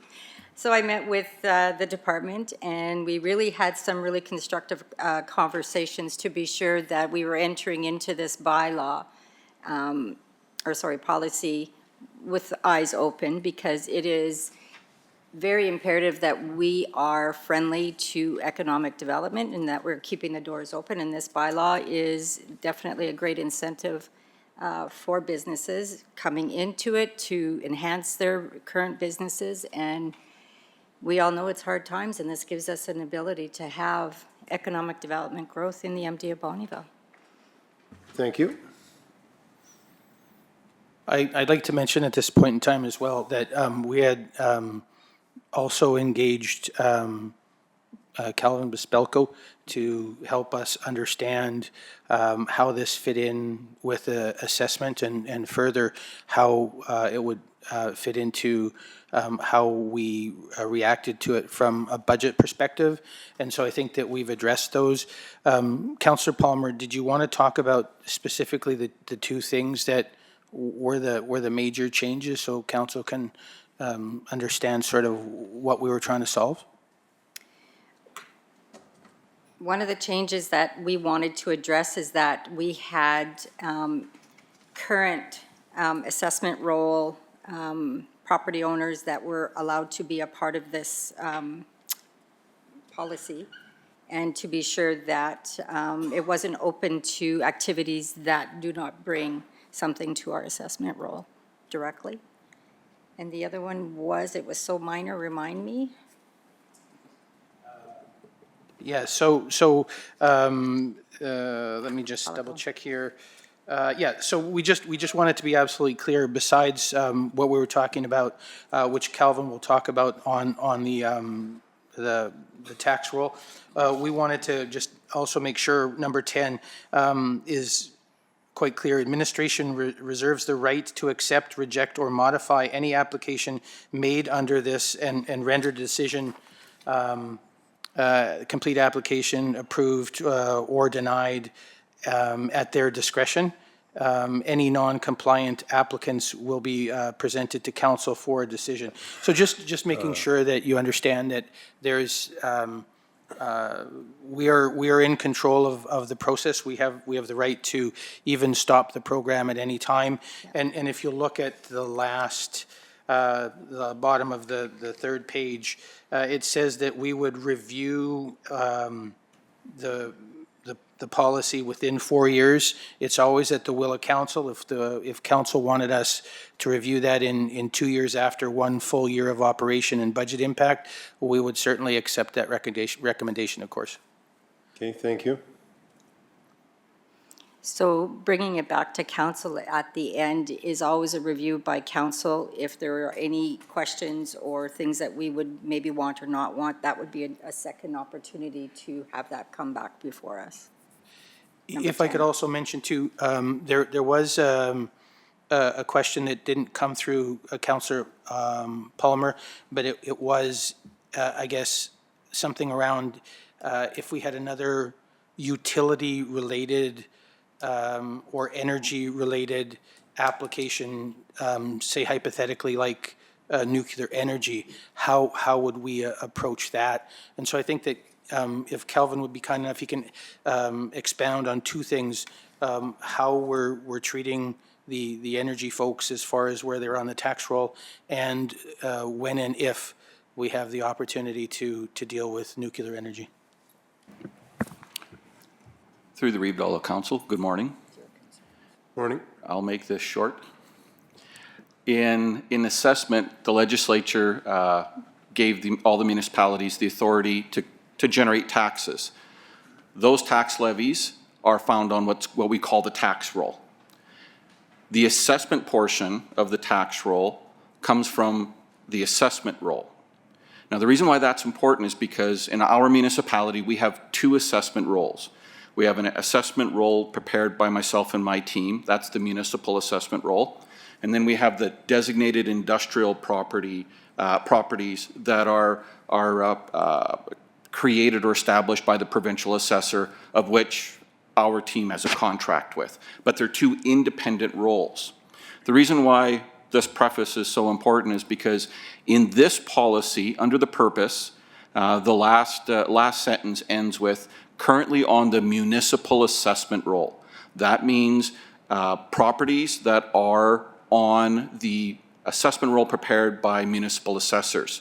So what's excluded, i.e. what is on the designated industrial assessment roll. So the properties on the designated industrial roll that would not fit this policy are properties that include linear properties, railway, specific major plants, i.e. large refineries, upgraders, pulp and paper mills, and facilities regulated by the Alberta Energy Regulator, Canadian Energy Regulator, Alberta Utilities Commissioner. So any of those provincial agencies that deal with anything from the resources to power generation.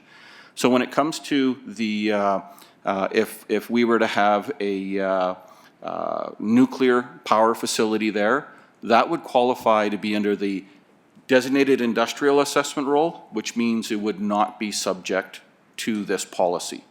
So it's only properties that are currently on the municipal assessment roll. That's properties that are not defined by designated industrial property. Yeah, thanks for clarifying that. I think Councillor Crick, that was one of his questions that he had, and not only is he clear about it, but so is all the MD lands. Yeah. So, thank you. Thanks for that. Did you want to talk about the nuclear energy thing? Well, that's part of the nuclear energy, yeah. Okay, council, any more questions regards to that? No, we're good? Okay, so anyone want to make a motion? Sorry, yeah. 1 second. If I get there, okay.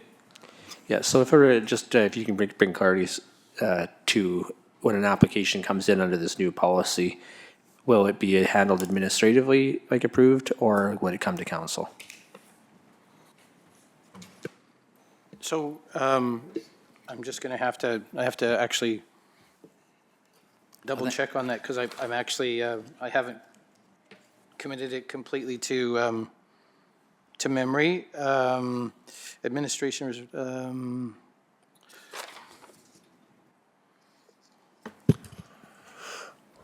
Well, while you're looking, sorry. while you're looking for that, we're going to just take like a 5-minute break Sure. right now. Thank you very much, So you can find it. So let's just cut for 5 minutes here. Just. Okay, welcome back. Go ahead. Throw your mic on. Go ahead, Councillor Crick. I guess we're just waiting for the question there, but maybe it's page 2.10 is the answers the question.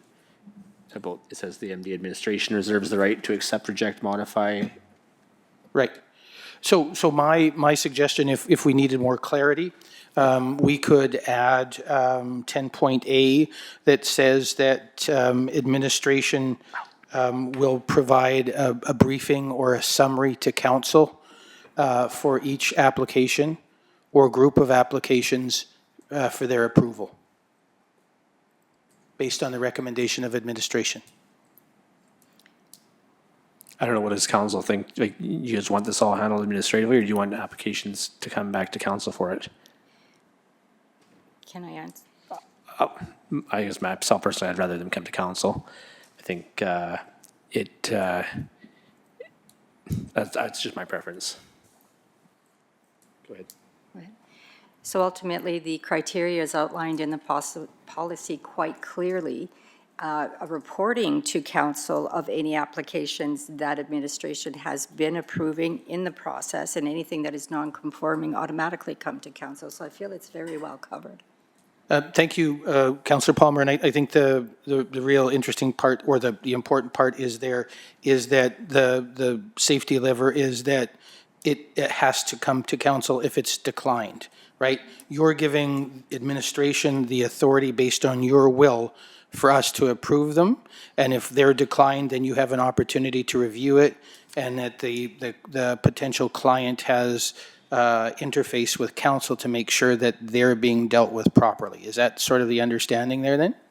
My understanding of what the eligible criteria that's stated here is what administration's going to use to make or break an application. And anything that is approved by administration, I feel, should be reported to the MD just as a transparency, and anything non-conforming comes back to council. Okay, so I understand that that's exactly what's written here currently. And so if everyone in council is comfortable with that, then we will, you guys can proceed to approve it or decline the motion. Yeah, thank you. This is, policies are clear. People that are looking to apply, to be here, look at policies, go on there. And there's, it's clear and defined. Also on top of that, there's also an EGDEV committee. So, like myself and Councillor Cook sit on it. So everything is kind of vented, through us. And we like to think that, council goals are our goals and stuff. And we do, the EGDEV wing does a great job of reporting back to us. So I think this is the way it should be. Okay. That makes sense. Yeah. Okay, thank you. Councillor Malya? Yeah, I'd just like to make my comment of what she said. I do agree with that it is laid out. And so. Reva Kalinsky through to Councillor Palmer. I found that small piece of information that we missed. And it's basically, we had originally said that they had to have the the application received by December 31st, and you wanted to give, not you, representing council, had suggested that we give them a grace period that allows them an extra 2 months for January or February. And so, yeah, so that's actually in 8 on page 2. That was the other minor change. Councillor DeShane. Just a quick one here. So, for example, if a data center was proposed and federally approved in our area, would that be coming to a council? Reeve through to Councillor Duchesne. I'm not quite sure of the question. Are you talking about whether we have to acquiesce to the regulations or how it applies to this grant? I'm not quite sure of the question. Well, from what we hear and read in the news, the federal government can fast-track projects wherever they want without our approvals. Will we be notified of that? I don't have enough information at this point in time to answer that question. I'm not sure if the planning department's been informed on that information or not. I'll look to our, thank you, Lisa. Good morning again. So anything provincially or federally approved, we would have to comply with it. However, it would still come to council to get a development permit that we could put conditions on it. Thank you very much. Welcome. Part of this policy? Again, Reeve through to Councillor Duchesne. The question you're asking is that can we apply? If I just quickly interject, it's a planning policy, so that's, it's separate from this separate from policy. this. Two Yeah. different things. Okay, All right. thank you. Yeah, Totally no problem. understand. Yeah, get what you're going, where you're going. Councillor Crick. Yeah, I think we've discussed this one thoroughly. I'll make a motion to approve it. All right.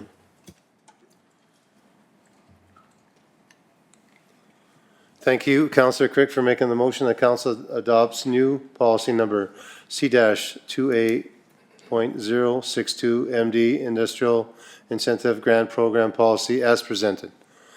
Any discussion on this? Any more discussion on this? Seeing none, I'll call for the vote.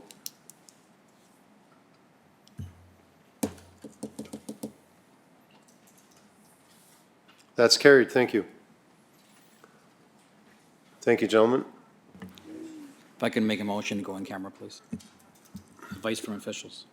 Okay, thank you, Deputy Reeve, for making a motion to go in camera. I'll call for the vote.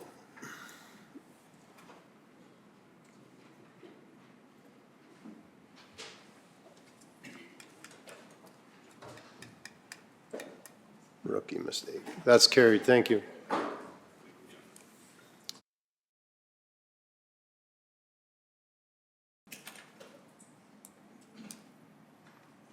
Okay, welcome back. Would someone like to make a motion to go in camera? Thank you, Councillor Crick. All those in favor, or I call for the vote? Or if I can turn my computer on, that would be nice.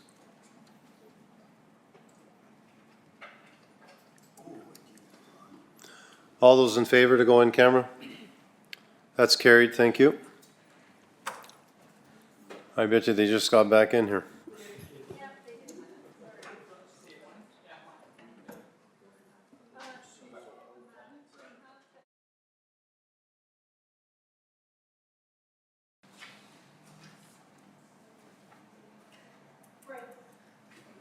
Okay, welcome back. I believe we're on number 10, correspondence and information, is that correct? That is correct, Mr. Reeve. ahead. So administration does have a few highlights here. 10.7, there is a proclamation, Parks and Recreation. And also want to highlight 10.8, we do have a retirement notice of Victor Kalup. He will be retiring this month, so. Is it true his brother was kind of driving him to quit? Yeah? I believe so, yes. I got him out of here So it's true. So it's true. So yeah, you do have, there is a proclamation, and then from there we'll do a showcase, but. Sure. Parks and Recreation Month, June 2026. Whereas within the MD of Bonneville, we are fortunate to have a varieties of parks and recreation systems providing countless recreation opportunities for all the residents and visitors. And whereas parks and recreation enhance the quality of life, active living, leisure, education, and lifelong learning helps people live happier and longer, develop skills and positive self-image, develops creativity and builds healthier bodies and positive lifestyles, and enhances overall mental health and well-being. And whereas the benefits provided by parks and recreation programs and services reduce healthcare and social service costs, serve to boost the economy, economic renewal and sustainability, enhance property values, decrease vandalism, attract new businesses, and increase tourism. And whereas all levels of government and voluntary sector and private enterprise throughout the municipality participate in planning, development, and operations of the parks and recreation programs, services, and facilities. Now, therefore, I, Barry Kalinsky, Reeve of the MD of Bonneville, do hereby proclaim the month of June 2026 to be Parks and Recreation Month in the municipal district of Bonneville, in recognizing of the benefits and values that parks and recreation and leisure services provide for our community. Thank you.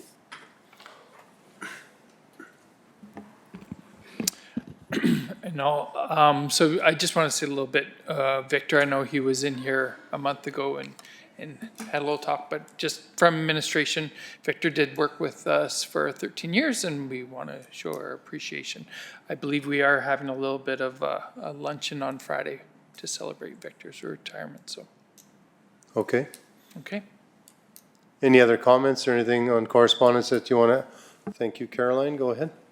I just want to add to the Victor's retirement. I had the pleasure of meeting Vic in 1987 when I went to work for assessment in the province of Alberta till we got privatized in 1995. From there, we went to the private company, and I worked for assessment valuation part-time until I got onto the MD of Bonneville. Very, very great friend, great coworker, and I'm sure any employee that's had any interaction with Victor has definitely walked away being smarter and enjoying his friendship. So I personally will be sad to see him go, but we all have to go at some time, though I fought it tooth and nail myself, but I wish him well. I really do. Thank you for that. Any other? I had to question Victor once. He had told me he had no brothers. And then, you know, when this last election happened, I'm like, okay, Vic, what was up with that? Not saying you had any brothers. So on a serious note, though, yeah, Victor was one heck of a guy that worked here, and we're very fortunate to have the gentleman working here at the MD. I know when the young assessor that we have now that's upstairs, he was just on a short-term program, and Vic came to me and he says, we need to keep this young guy because he's going to be awesome in the future. We don't want this guy slipping through the cracks and leaving to another municipality wherever. And he really spoke for his people in his department.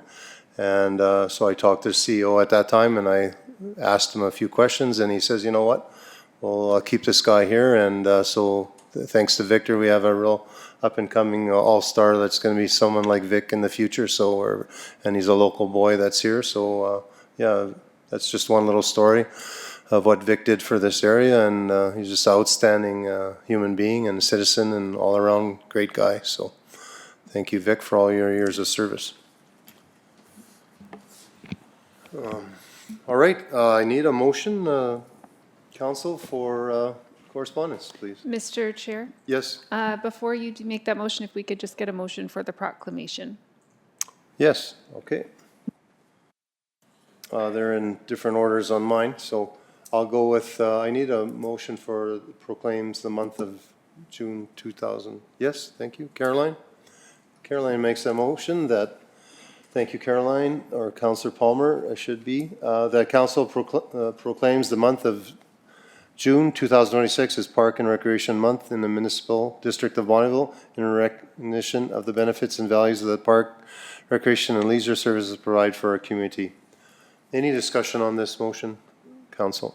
I'm not seeing, I'll call for the vote, please. Thank you for that, Steph.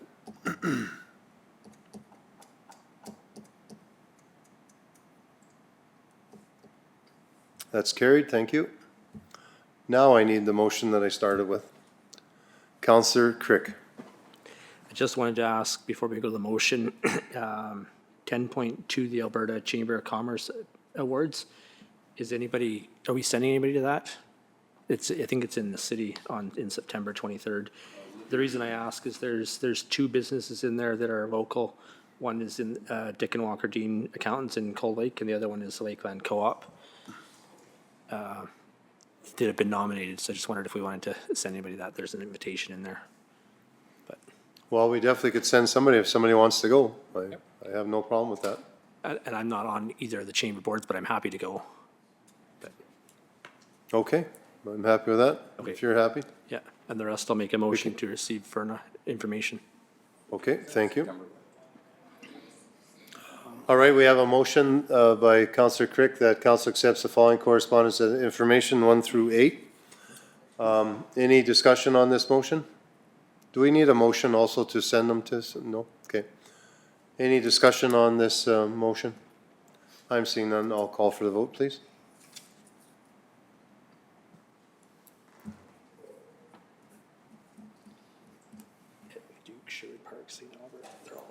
That's carried, thank you. Mr. Eep, if we can bring up, we do have something to showcase council, kind of like what we've done in the past. Department showcase of some technology that we're using out in the field. For instance, they're using this mapping system right now for the blowdown program that's happening. So if Janice and Andrew want to come up and kind of show council what's happening. I thought we were gonna get a sing-song here or something. Oh, you might get that too.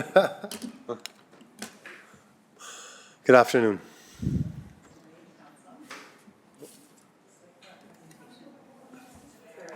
Yeah, Turn your mic like on. 20 minutes? Not even. No? Quick. 5 or less? All right, I got my stopwatch going.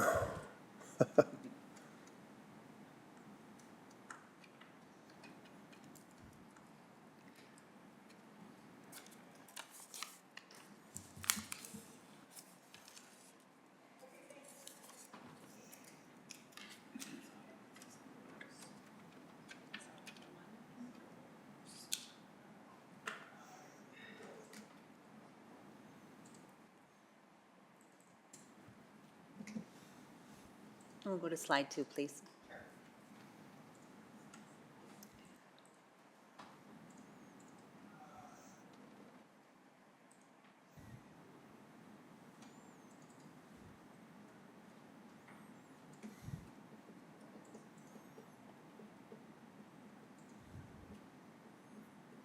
There we go. Okay, I'm here today to provide a brief overview of our blowdown removal project. In agriculture, we know that Mother Nature often presents unexpected challenges, and this year was no exception. In January, the Bonnyville area experienced an unprecedented snow squall that resulted in approximately 15,000 trees being blown down into the municipal ditches. These trees needed to be removed before the start of the mowing season in order to protect our mowing equipment, maintain safe ditch conditions, and reduce potential risk for residents traveling along municipal roads. In response, our team came together quickly to develop an efficient and practical solution for this large-scale cleanup effort. Through our planning discussions, we determined the first step should be to identify and map the locations of the downed trees before sending contractors into the field. The approach would allow us to avoid unnecessary time spent searching for impacted areas, reduce contractor costs, identify where the heaviest concentration of blowdowns were located, and develop a more strategic plan of attack for the removal work. We then reached out to our GIS department and Andrew was instrumental in helping us to turn this idea into practical and easy-to-use application. The app was designed so it could be used in the field on both iPads and mobile phones, making it accessible and convenient for staff. As the project developed, the team recognized that while we were out identifying blown down trees, we also had the opportunity to capture other obstacles and hazards at the same time. As a result, the app was expanded to allow staff to identify individual blowdown trees, rocks, downed road signs, and areas of heavy blowdown, which we classified on our app as forests of trees. To further support the accuracy of the project, we also included a breadcrumb tracking in the app. This allowed us to confirm which roads had been traveled and helped to ensure that no areas were missed during the assessment process. Can you go to slide 3, please? It was important that the app be simple and user-friendly, especially because this work was taking place at the same time when we were onboarding and training 21 seasonal staff within the department. To help us complete the fieldwork efficiently, we borrowed one of WASTE's part-time landfill attendant, Sabrina, to assist with driving the roads and marking the location of the trees. The staff sharing support was extremely valuable during a very busy period for Ag Services.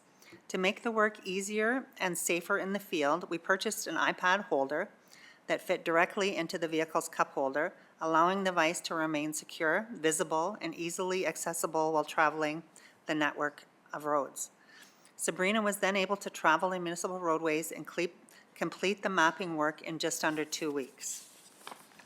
Slide 4, please. Does everybody get a lunch kit like that in the MD? Only the waste stuff. Okay.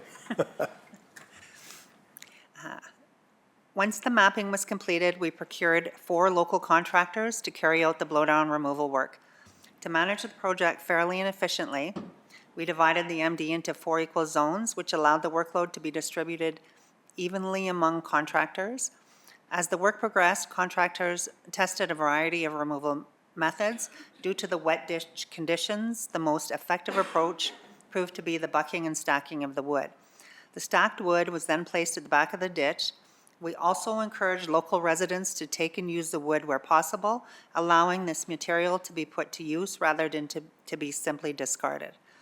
This will conclude my presentation. Thank you, and I'm happy to answer any questions. And I have Andrew here, who is the developer and can answer any questions. Councillor DeShane. Yeah, just wondering how the progress is going with the cleanup.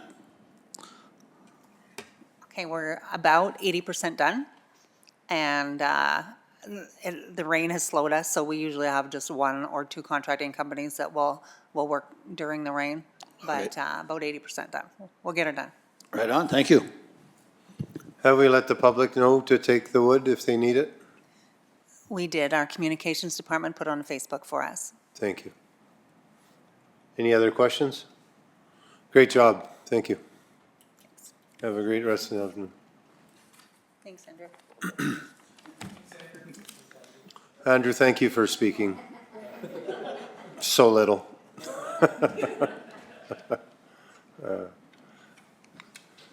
Okay. Any other surprises? No. No. I guess we're at reports from council. Who'd like to start? You got that big of a list? We're going to go Councillor Crick. All right. Had the FCSS regional meeting. Yeah, it was hosted at the Bonnyville Golf Course by the Bonnyville FCSS. Just attended that. I guess I didn't attend the entire thing. I had a Northern Lights Library System Board meeting the second day, so I had to skip out a little bit early for that. Nothing really too new at the Northern Lights Library System Board, other than we're still planning with a 1.5% annual increase on the budget, just to try and keep up with inflation, which I wish that would keep up. Let's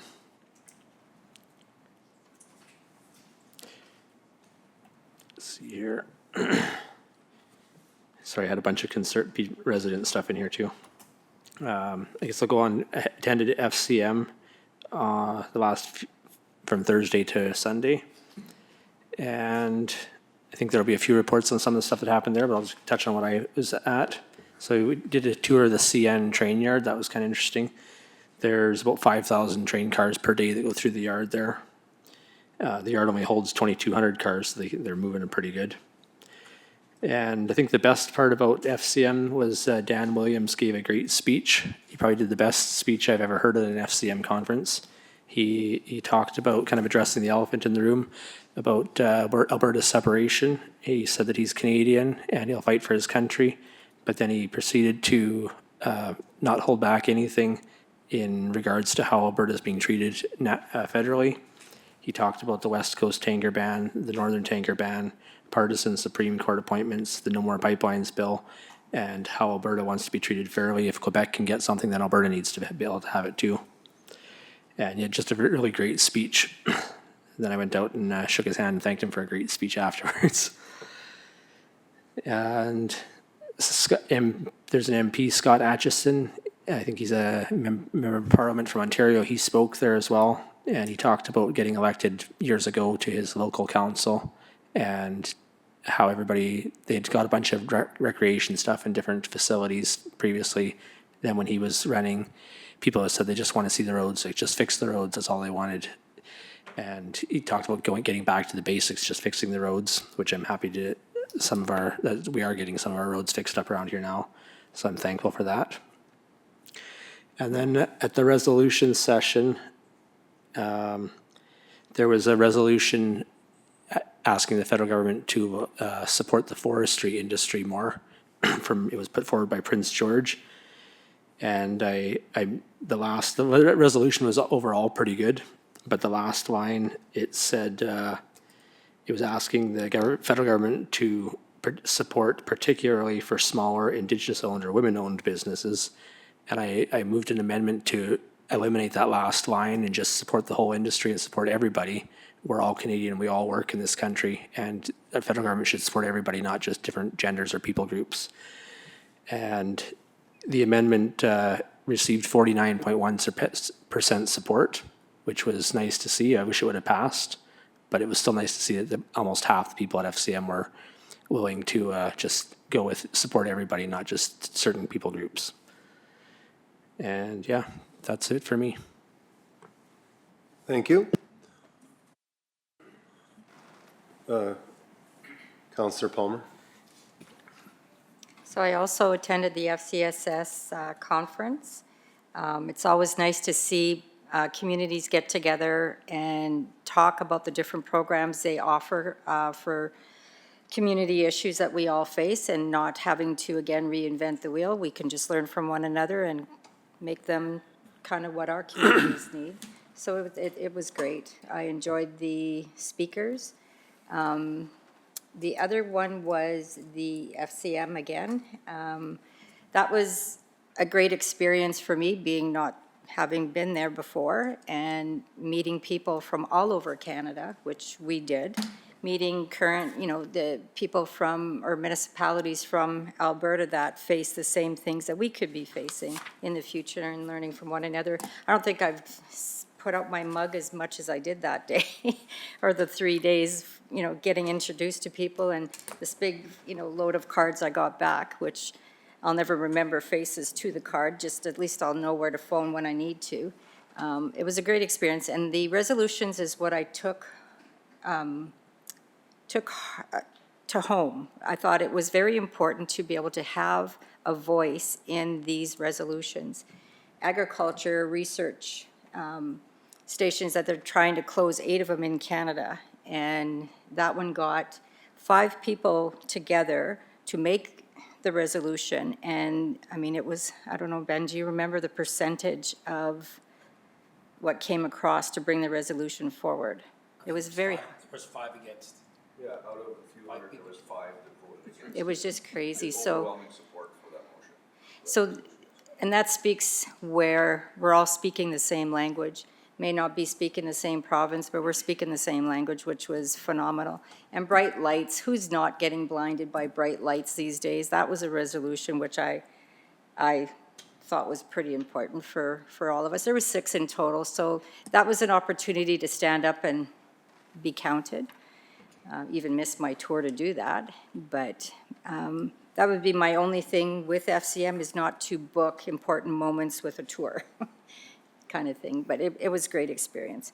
So Monday, I went to the police committee meeting, and public safety reported that 171 traffic stops, 239 traffic tickets and warnings were written. They're out in the community 106 hours for crime prevention. The Bonnyville detachment had 610 new files, 121 traffic-related files, and they had 26 traffic investigations resulted in charges, 7 were impaired driving investigations, 6 resulted in provincial sanctions, 23 of these were collisions. 13 of the collisions happened in the MD of Bonnyville. 3 of the reported collisions involved minor injury, 1 in the MD, and 2 fatal MVCs that occurred within the MD of Bonnyville, which we're all aware of. 59 of the 121 traffic-related investigations happened within the MD of Bonnyville. So ultimately, resulting at the end of the month, we had 4 impaired issued, caution 24-hour suspensions, ATV-related stops 5, traffic complaints unfounded 11, new driver-related stop occurrences 3, window tinting 11, 2 window defect notices 2. So they're out there checking. Cold Lake Detachment reported a total persons crime is down 51%, total property crime is down 54%, and total MVC are down 13. Mental health calls for services are down 45 with 10 less incidents from the year before. So total crime code is down 55%. And that's everything. Thank you. Councillor Mullion. Okay, well, I've been away for a meeting, so I go a little further back, but I don't have a whole lot actually in that time. One of the things I had done before I went away was the Goodridge 4-H Beef Club had their show on Saturday, May 23rd, and so I attended that, and that was the same day that there was a couple open houses here by the MD elsewhere, so I didn't manage to make it to those things. But yeah, they were thankful for the support of the MD for their club and for their show and sale. And on that note, they have upcoming this Saturday, so same day as the meet and greet in Cherry Grove, they have their Goodridge 4-H Beef Club steak supper. And so they've given 2 tickets that will be available for Saturday, June 13th, supper at 6 p.m., doors open at 4:30.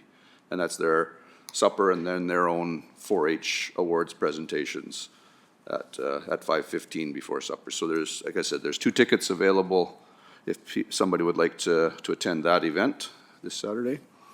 Other than that, as I said, I was away the last week of May, a fair bit.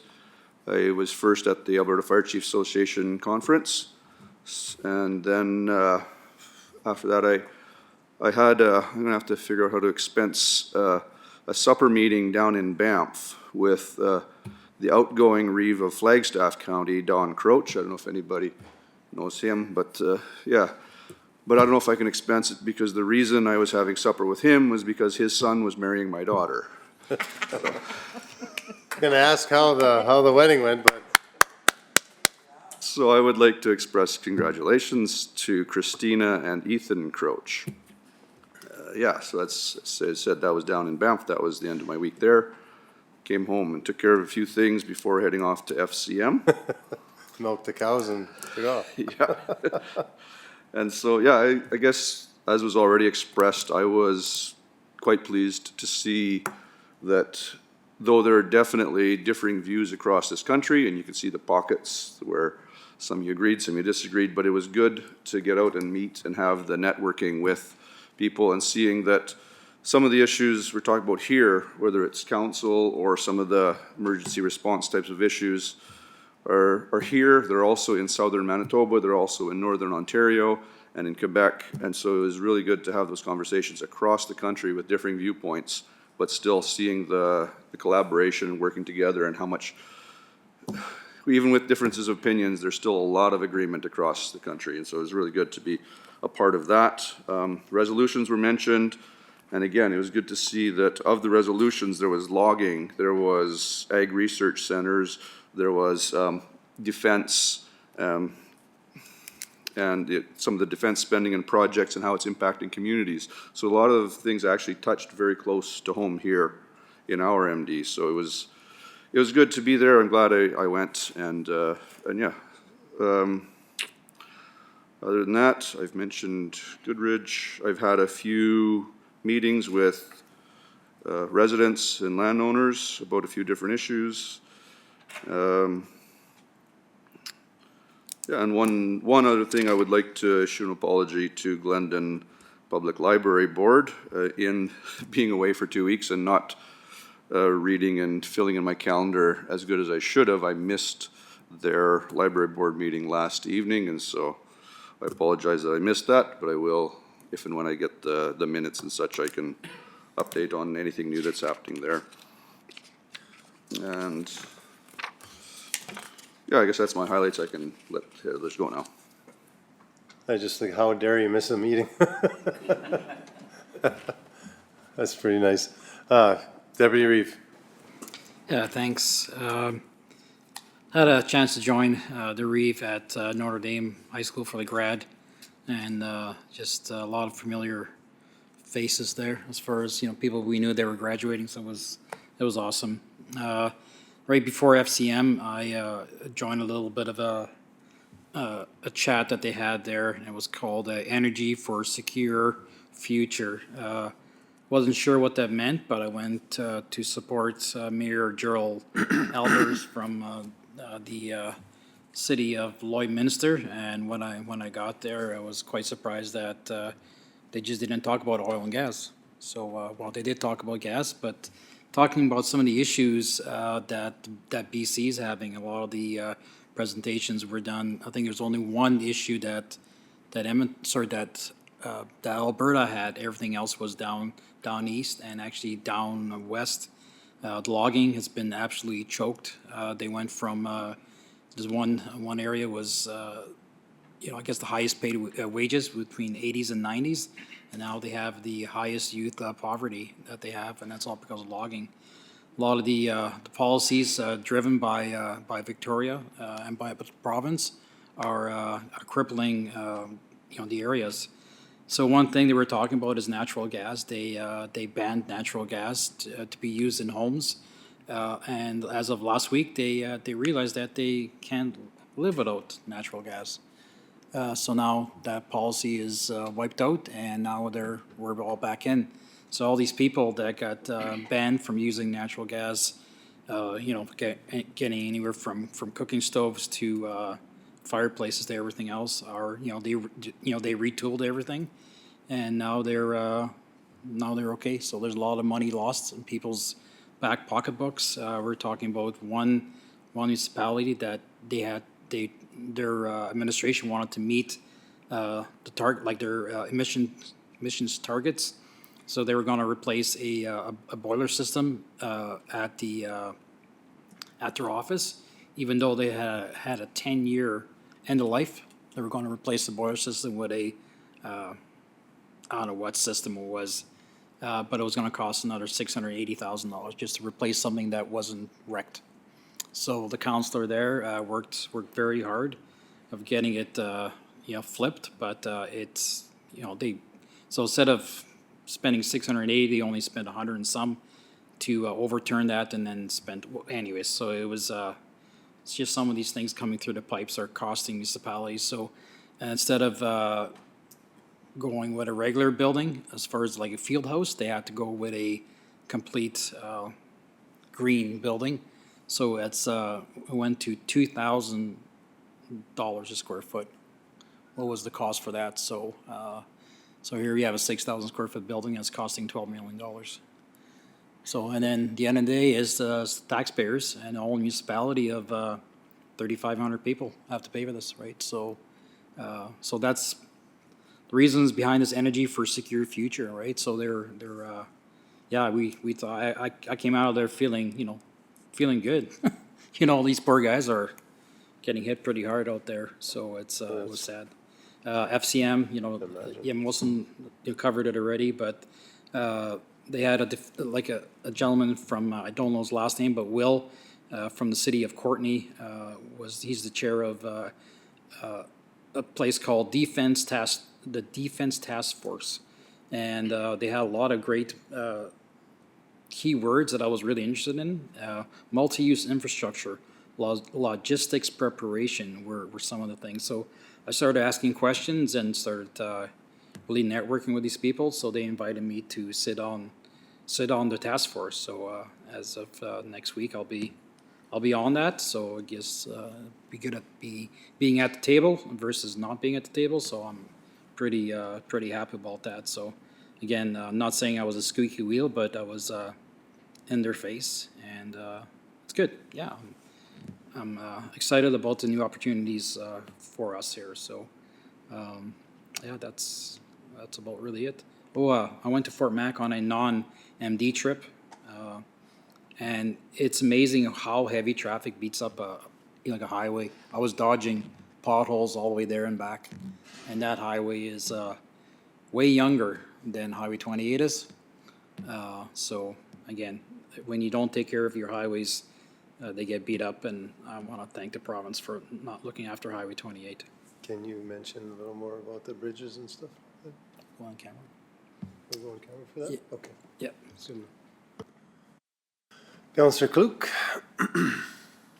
Only thing I got a little bit to talk about is FCM. All the rest of the councillors touched base on it pretty good, but I did go to a session on data and AI. The city of Edmonton's using it for crime and predicting crime, and they're sending people out before the crime even happens, and it's actually working. Now they're also using it with public works and monitoring potholes. They're filming stuff with their vehicles, goes into a database. They can send crews out before they get complaints, and it's speeding along quite well, he said. So a lot of new technology coming out there, and they're predicting a lot of stuff, basically like what Janice was doing, watching it, but they're ahead of the game. So otherwise, there was a lot of networking, which was really good, met a lot of people. And that's about it. You guys covered everything. Thank you. Councillor DeShane. Thank you, Brent. I'd like to thank you guys for attending FCM. I'm not an FCM fan, but I would have went if I didn't have other things going on personally here. Appreciate that. And to move things along, I have nothing to report. Thank you. Okay. Thanks for saying so little. Yeah, thank you guys for all attending. Like Councillor DeShane said, thank you for all attending FCM and representing us there. Appreciate it. While you guys were gone, I went to Seniors Expo, and it was a really good event. Just had a couple things I'd like to, a young lady came out, real nice, healthy young lady, physically fit to the T, and she's doing these breathing sessions with all of them. And one of the old senior guys, she's breathe in, breathe out, and I was standing beside him, and he goes, "Oh, she doesn't know I got an aching back." It was so funny the way he said it. And yeah, he wasn't into the breathing thing, but everybody else seemed to be. There's got to be a lot into, just for your mental state. She's talking about mental state for seniors and stuff. And then the RCMP and some other gentlemen came up and talked about, they're getting, a lot of seniors get taken advantage. From money to land to their wills and stuff, and you got to really be on top of it. So if you know some seniors, make sure you keep in touch with them and make sure everything's going right for them, because there's professionals that come in and they clean these people right out. And even the one gentleman said, yeah, my wife went online, and a lot of seniors don't do that, but there's a thing too good to be true. They looked at who's selling it. Good person should be no problem, but it's someone else that took the good person's name, put it online. You think you're buying it from somebody, you're not. You're buying it not from that person, because when you contact them after, I don't even know about it. So they bought a piece of machinery to clean out their yard and stuff. It was a hoax, and they cashed the thing. Like, it's just terrible how people take advantage of seniors. I don't know how they sleep at night. Chambers Chili Cook-Off. I was a judge this year, along with Dan from the town of Bonneville, and I forgot her name from the Chambers. What's the lady from the Chambers? The head lady there. What? No, Megan. Megan was the one that was putting it on. Anyway, lovely lady. She looked like an athlete. Me and Dan did not look like athletes. We got bribed, like it was a pretty hard bribe. We got American money, Canadian money. I made some kids happy after the event when I gave them some American money and Canadian money, but a lot of bribery. But the bribery didn't quite do her. There was one, the new law firm beside us. They got a 15 out of 15, so they really hit her. It was really good. So they also tied Chad up to a dog cage, and they tried to get money for him. I don't know if he made any money or not, but it's funny seeing him tied there. Caroline, did you mention with the lunch invitation at the hospital? Did you cover that? Yeah. Caroline and I went to a lunch invitation at the hospital. What were those nurses called? What was the? What is it called? International something something? I can't remember. IEU? Anyway, it was nurses that we got from International that are here, and we're supporting them, and they had a little luncheon for them, and they got a bunch of swag and even Easter eggs from Genya. So it's kind of nice and welcome them to the community. There was a couple that service and a lady by herself, as a nurse with a young family here. So that was nice. We attended that. It was really well done.